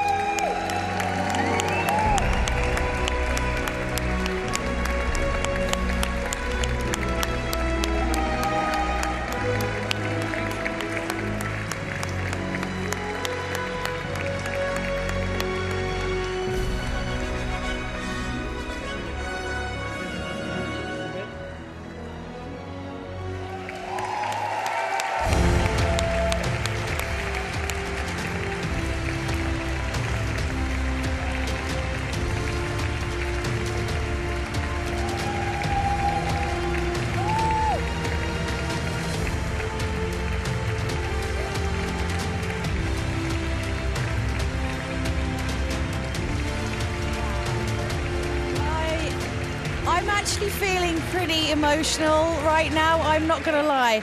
Having, been involved in GT for so long and, this year seeing Mick come so close and come second over and over and over again and seeing how much it was really upsetting him and kind of breaking him down a little bit at points, to see him get that win now, I'm actually having a little moment, guys. I'm not going to lie. I'm having a little moment. It's a popular victory. You see everyone on their feet clapping for Mick, and it's great to see him finally come and do it this year.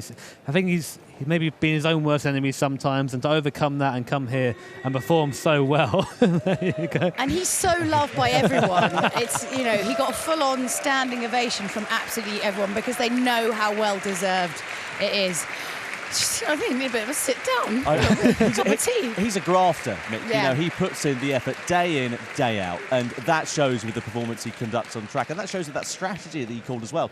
It was an absolute blinder. He just had more pace than everybody else. He kept his calm, kept his head, and it results in his first World Tour victory and, of course, qualifying for the World Final in Monaco. Which is also positive. He was telling me he's going to go home now and go back to work and studying. I'm like, mate, take some time off. Well, he does. He needs to with that foot. He needs to rest up. Oh, amazing. Well, it has been an absolutely I hope you guys have enjoyed Nations Cup as much as I have. It's been brilliant. But don't go anywhere, because we will have our post-show, the extra lap, in about 10 minutes' time. So go get yourself a cup of tea, a biscuit, sit down. We're going to be talking to all of these guys about exactly just what went down. So we will see you in a very few minutes.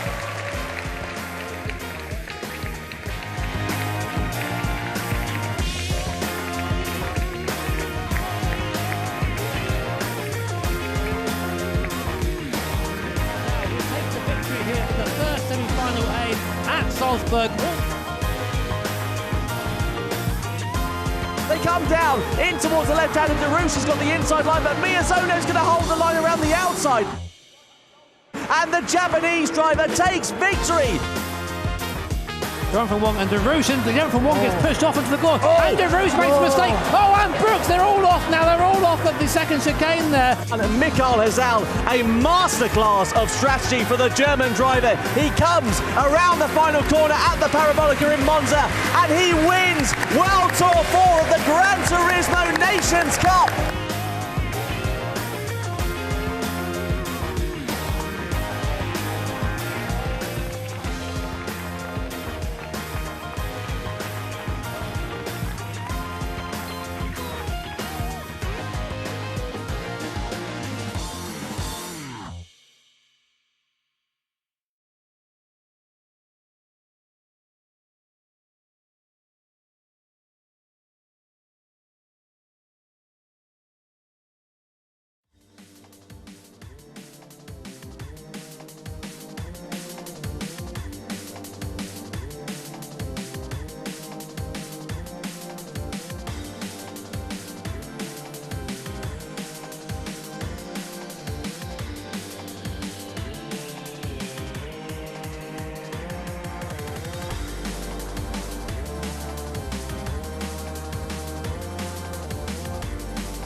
You know the feeling you get when it comes up?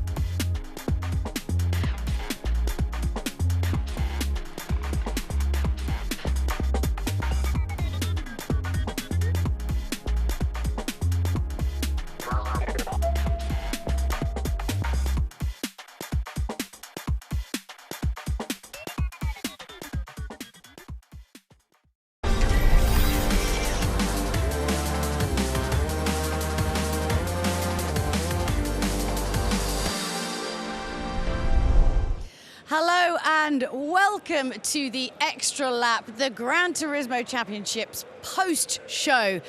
Basically because we realised that too much stuff happened and we forgot a lot of it, so we needed a bit of a recap at the end.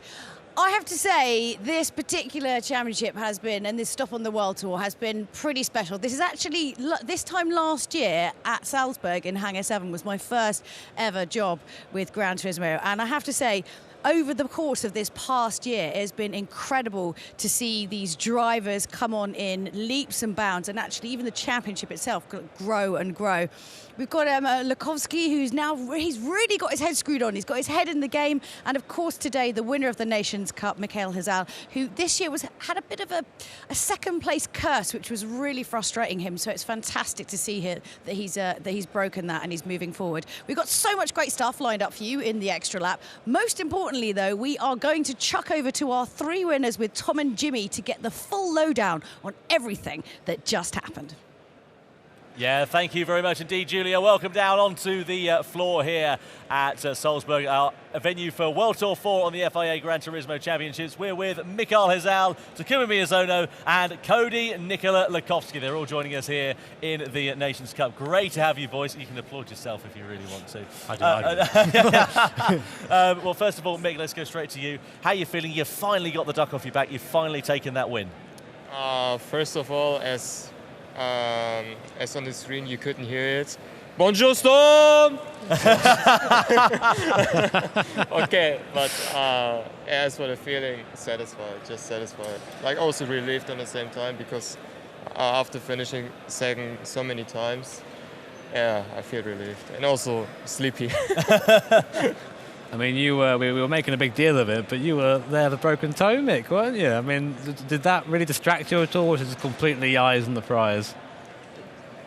That I broke the toe was not intentional. So. Are you sure? Yeah, because as I always call this, like Mikael thinks, as I also talked about with Julie earlier. But yeah, it's like when I was using the pedals over there, like on the foot, you've got like this area here, if you can see. And I was only using that area here for the pedal, so it was a little bit okay, but I still felt the pain. So warrior. That was a really, really impressive performance. Do you think it was your strategy that helped you take the victory today, or do you think you had the pace regardless? As for the final race, I knew that dirt here is going to be horrible. I think no matter which tire compound you have, unless, for example, the guy behind the field is using soft and the car has hards.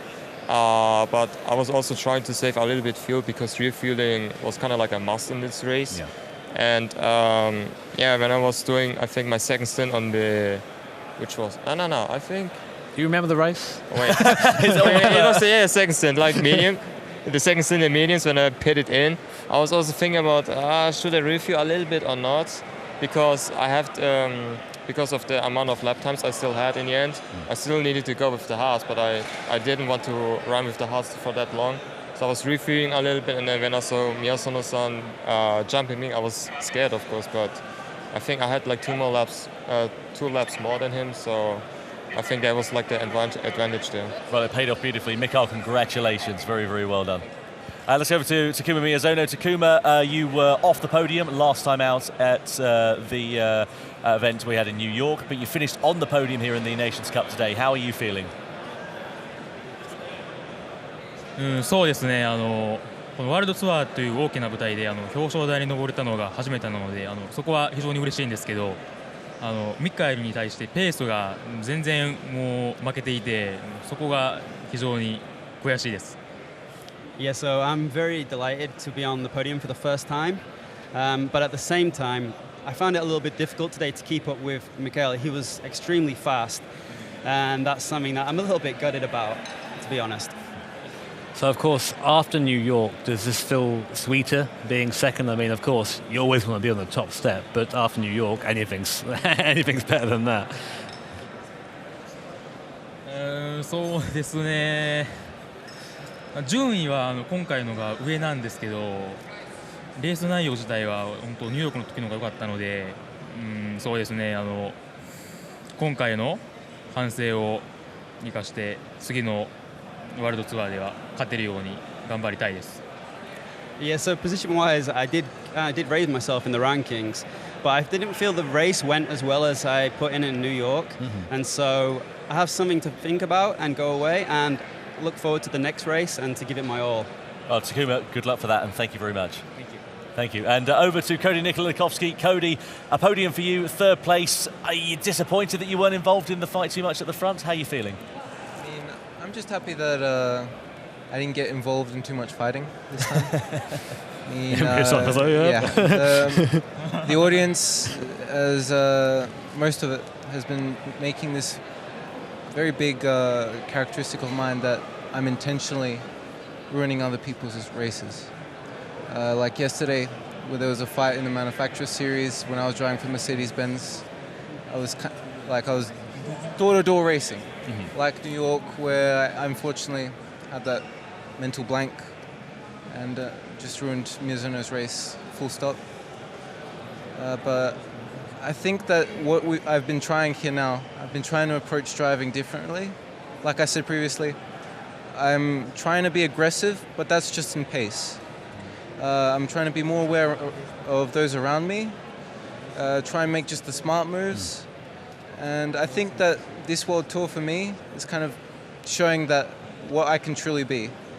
The pace is still a little bit off. I need to work on my strategy a bit more. But yeah, hopefully next time. Well, I tell you what, I'll go up against these guys and beat them again. Well, yeah, beat them. I was going to say for the first time. Sorry. I was going to say, Cody, that despite what you're saying, the negatives maybe being viewed slightly differently online, you've got to get your own stall. You keep coming up here to these things. You're doing all right, aren't you? So I mean, you've got the consistency now down in terms of results. What's next? I mean, I've got into that 95%. Where most drivers get to, like they always have those consistent results. They always keep getting podiums and stuff like that. For me, I think like I just need to think a bit more. It's my own race. I'm cracking a little bit under pressure. I'm not kind of listening to myself when I should be.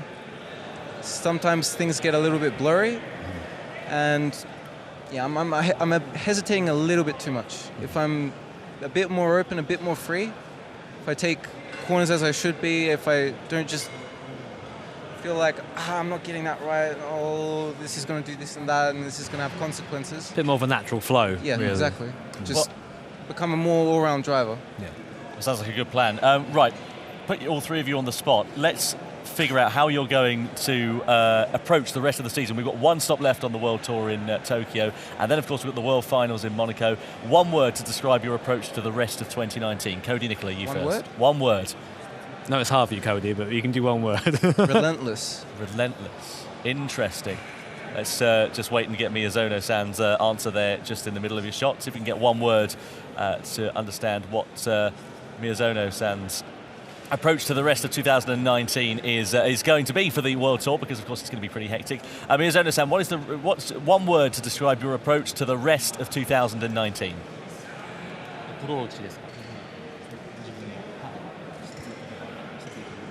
It's a challenge. It's a challenge. 平常心ですかね。So I like to be stable, and yeah. Stable. That's the best approach. 今回はちょっと、途中で集中が切れちゃったりしてしまったので、そうなってしまうとやっぱりペースも乱れてしまうから、その部分を改善して次はミカエルぐらい速く走れるように頑張ります。So this time in the race, I kind of lost a little bit concentration in between, and I think that's where I lost some of the pace to Mikael. And that's something that I have to reflect on and give it my all for the upcoming race. Oh, very interesting to hear from yourself there, Miyazono-san. And Mikael has out one word to approach for your approach, rather, I should say, for the rest of 2019. We haven't got long, mate. Sorry. It's sleep, is it? To be continued. It's hard, isn't it? It is. You've had the most. You've had the most time to think about this. Is it cookies? That's all we need to know. I think it's just joy. Joy. Trying to enjoy the rest of the season. Also, obviously, trying to keep up the pace I have at the moment. Also with New York, I also showed that I'm also up there, like also in the previous World events. But yeah, I think most importantly, I want to try to enjoy those events here, chatting with those amazing guys here, and also having fun with it. And that's like for me almost equal like getting the win here. Fantastic. Well, absolutely brilliant stuff. We didn't quite get one-word answers, but we tried our best. You won't with these guys. So what about you guys? One word. One word to describe the rest of 2019. Tired. Yeah, tiring, chaotic, something like that. Anyway, Cody Nicola, James Kenyon, our translator, Takuma Miyazono, and Mikael Hazal, thank you so much for joining us here on the Extra Lap. Let's head back up to Julia, shall we, who has got some guests with her. That I do. I've got Maxime Bijman too. I presume you want to be called like a content maker. I mean, you're into like a whole bunch of different stuff. You're just going to be known as the translator man. Oh, really? Why? Yeah, because that's your job now. Is it? Yeah. Okay. Ready for it. So you make a lot of different content, but obviously your passion, one of your biggest passions, is cars. How was it racing in the Pro-Am race? How did you find it? Yeah, it was really nice to race in the Pro-Am. It was difficult. We only had like 20 minutes practice, but my teammate helped me a lot with the braking points, the gears and everything. And the practice went very well, but then we had the race and yeah, people just dive bomb and you know how it goes in media races. It's a bit chaos. So it was really fun, but the result was not what we wanted, but maybe next time. I mean, there is a lot of... It's very different suddenly being on a stage, right? In front of loads of people. Being at home, you're relaxed, you have a cup of tea and a biscuit and then... Yeah, at home it's different, but it's nice to be here with all these people with the same passion and you can improve your racing and stuff with these pro drivers. So it's great to be here and get this opportunity, and I hope to get more of these in the future. I mean, have you got maybe kind of a taste? Maybe you want to kind of come and go pro? Because we could do with a few more ladies up in here. Let me tell you, that would be great. Yeah, I know. But it's like I played Call of Duty competitive. So that was when I was a bit younger. And then I decided like, okay, competitive, it's nice, but you have to spend so many hours to be on the top. And it's so stressful and everything. So I made the decision to more have fun and compete at a high level. What do you mean? They all look like they're having a hilarious time all the time. Yeah, but sometimes you see these nervous faces, and there's a lot on the game, and I think entertainment is more my thing. Okay. So how did you find all the racing today? It was really interesting. Just to let you know that you have all the racing driver excuses already. So so you're basically a pro driver already. Basically a pro driver already. That's good. Yeah, it was a really interesting day again. This was, in my opinion, not the most interesting final that we had so far, but from the competitive side, I mean, from the fights on track, overtakings and things like that. But from the strategy point of view, was probably the most interesting race we had. We couldn't even think about the end result mid race, so it was actually quite interesting to follow. If you like strategy, if you like fight on track, probably then not the most interesting race. But I don't know why it just feels like so much has happened since my first time with GT was at Hangar-7 last year, and just it's. I think everyone's attitude has kind of like changed. Everyone's become like, not that they were unprofessional, but like everyone has like a very set way of kind of thinking, and that makes having more strategy much more interesting because it's people understanding like actually how things work. I think this just shows how big this is becoming and how competitive and how professional this is becoming. I mean, if you follow Gran Turismo since the beginning, and I am lucky enough to follow Gran Turismo. I've been in GT Academy, involved in GT Academy since 2008, and now being involved in this Gran Turismo World Tour, you see that these young drivers, they look at this competition as like a very serious one. So you see, like, they're learning from every single round. They're learning something, and they are just adapting to a new sort of strategy and race. They just want and they just think about the end result, and that is Monaco, and who's going to take the trophy home, and who's going to take the trophy out of Igor Fraga. Oh, yes. Well, that is the question. Maxime, I mean, you play a lot of different games, you know, when you make your content. Do you think now, you know, coming here and taking part, do you think you're now like a bit of a GT superfan? Can we get rid of so no more kind of like, you know, of the other games, no more Call of Duty, like nothing, just come do some GT? Well, racing is my main game, so racing is my main team. Yeah. But I like to have a bit of a variety in my games because, of course, I play a lot. It's my job. I want to entertain the stream as well. So I love racing. I love GT Sport. You will see it more on my channel. But yeah, I also like to play some other games now and then. I know. To be fair, it was kind of mean to force you to agree to that on camera. But that's why I'm here, for the difficult questions. Well, look, thank you both so much for joining us. You can go and relax now, have a drink, have a canapé, and we're going to chuck it over to find out who is our Michelin driver of the day. Thank you very much, Julia. And spoiler alert, Mick Hazal, race winner and Michelin driver of the day. Congratulations, double whammy for you, Mick. That's not a bad day at the office, is it? First of all, thank you guys for voting me in the end. I think personally, also Miyasono-san has deserved this vote for being the driver of the day, like after his amazing comeback for his semi-final B race. But yeah, it's, as you said, like double, I think. Yeah, so. Ever humble. I think it's good to be that. Now, Julia says something that I was interested in because, like me, you've been here since the start, the first ever GT World Tour event back in Nürburgring 2018. You've been here for a long time. How have you seen it develop? I mean, we didn't used to have this driver of the day thing for a start. How have you seen things go from there? Like when I was first visiting the Salzburg World Tour event last year, first of all, I was obviously impressed, like how professional this whole competition is being made. But once you go to the next events, like consistently, you can see like the further progresses Gran Turismo's made for the live events itself. Like for example, the post-interview, like as you said, the Michelin driver of the day, and I mean we were also getting introduced some new racing format, like for the Manufacturers Cup or for the Nations Cup. It's still improving, you know. Yeah. And I'm also looking forward to see what's coming next. Now, would you say this is your greatest achievement? I mean, you've got a driver of the day and you've taken the overall win here today, or are you saving that for maybe another day? Like as for now, it could be, but to be honest, I'm sad that Igor was not racing today. Ah, there it is. Because no, not bad. Like in a fun way, you know. Because today I was finally able to talk with him, also in a friendly way.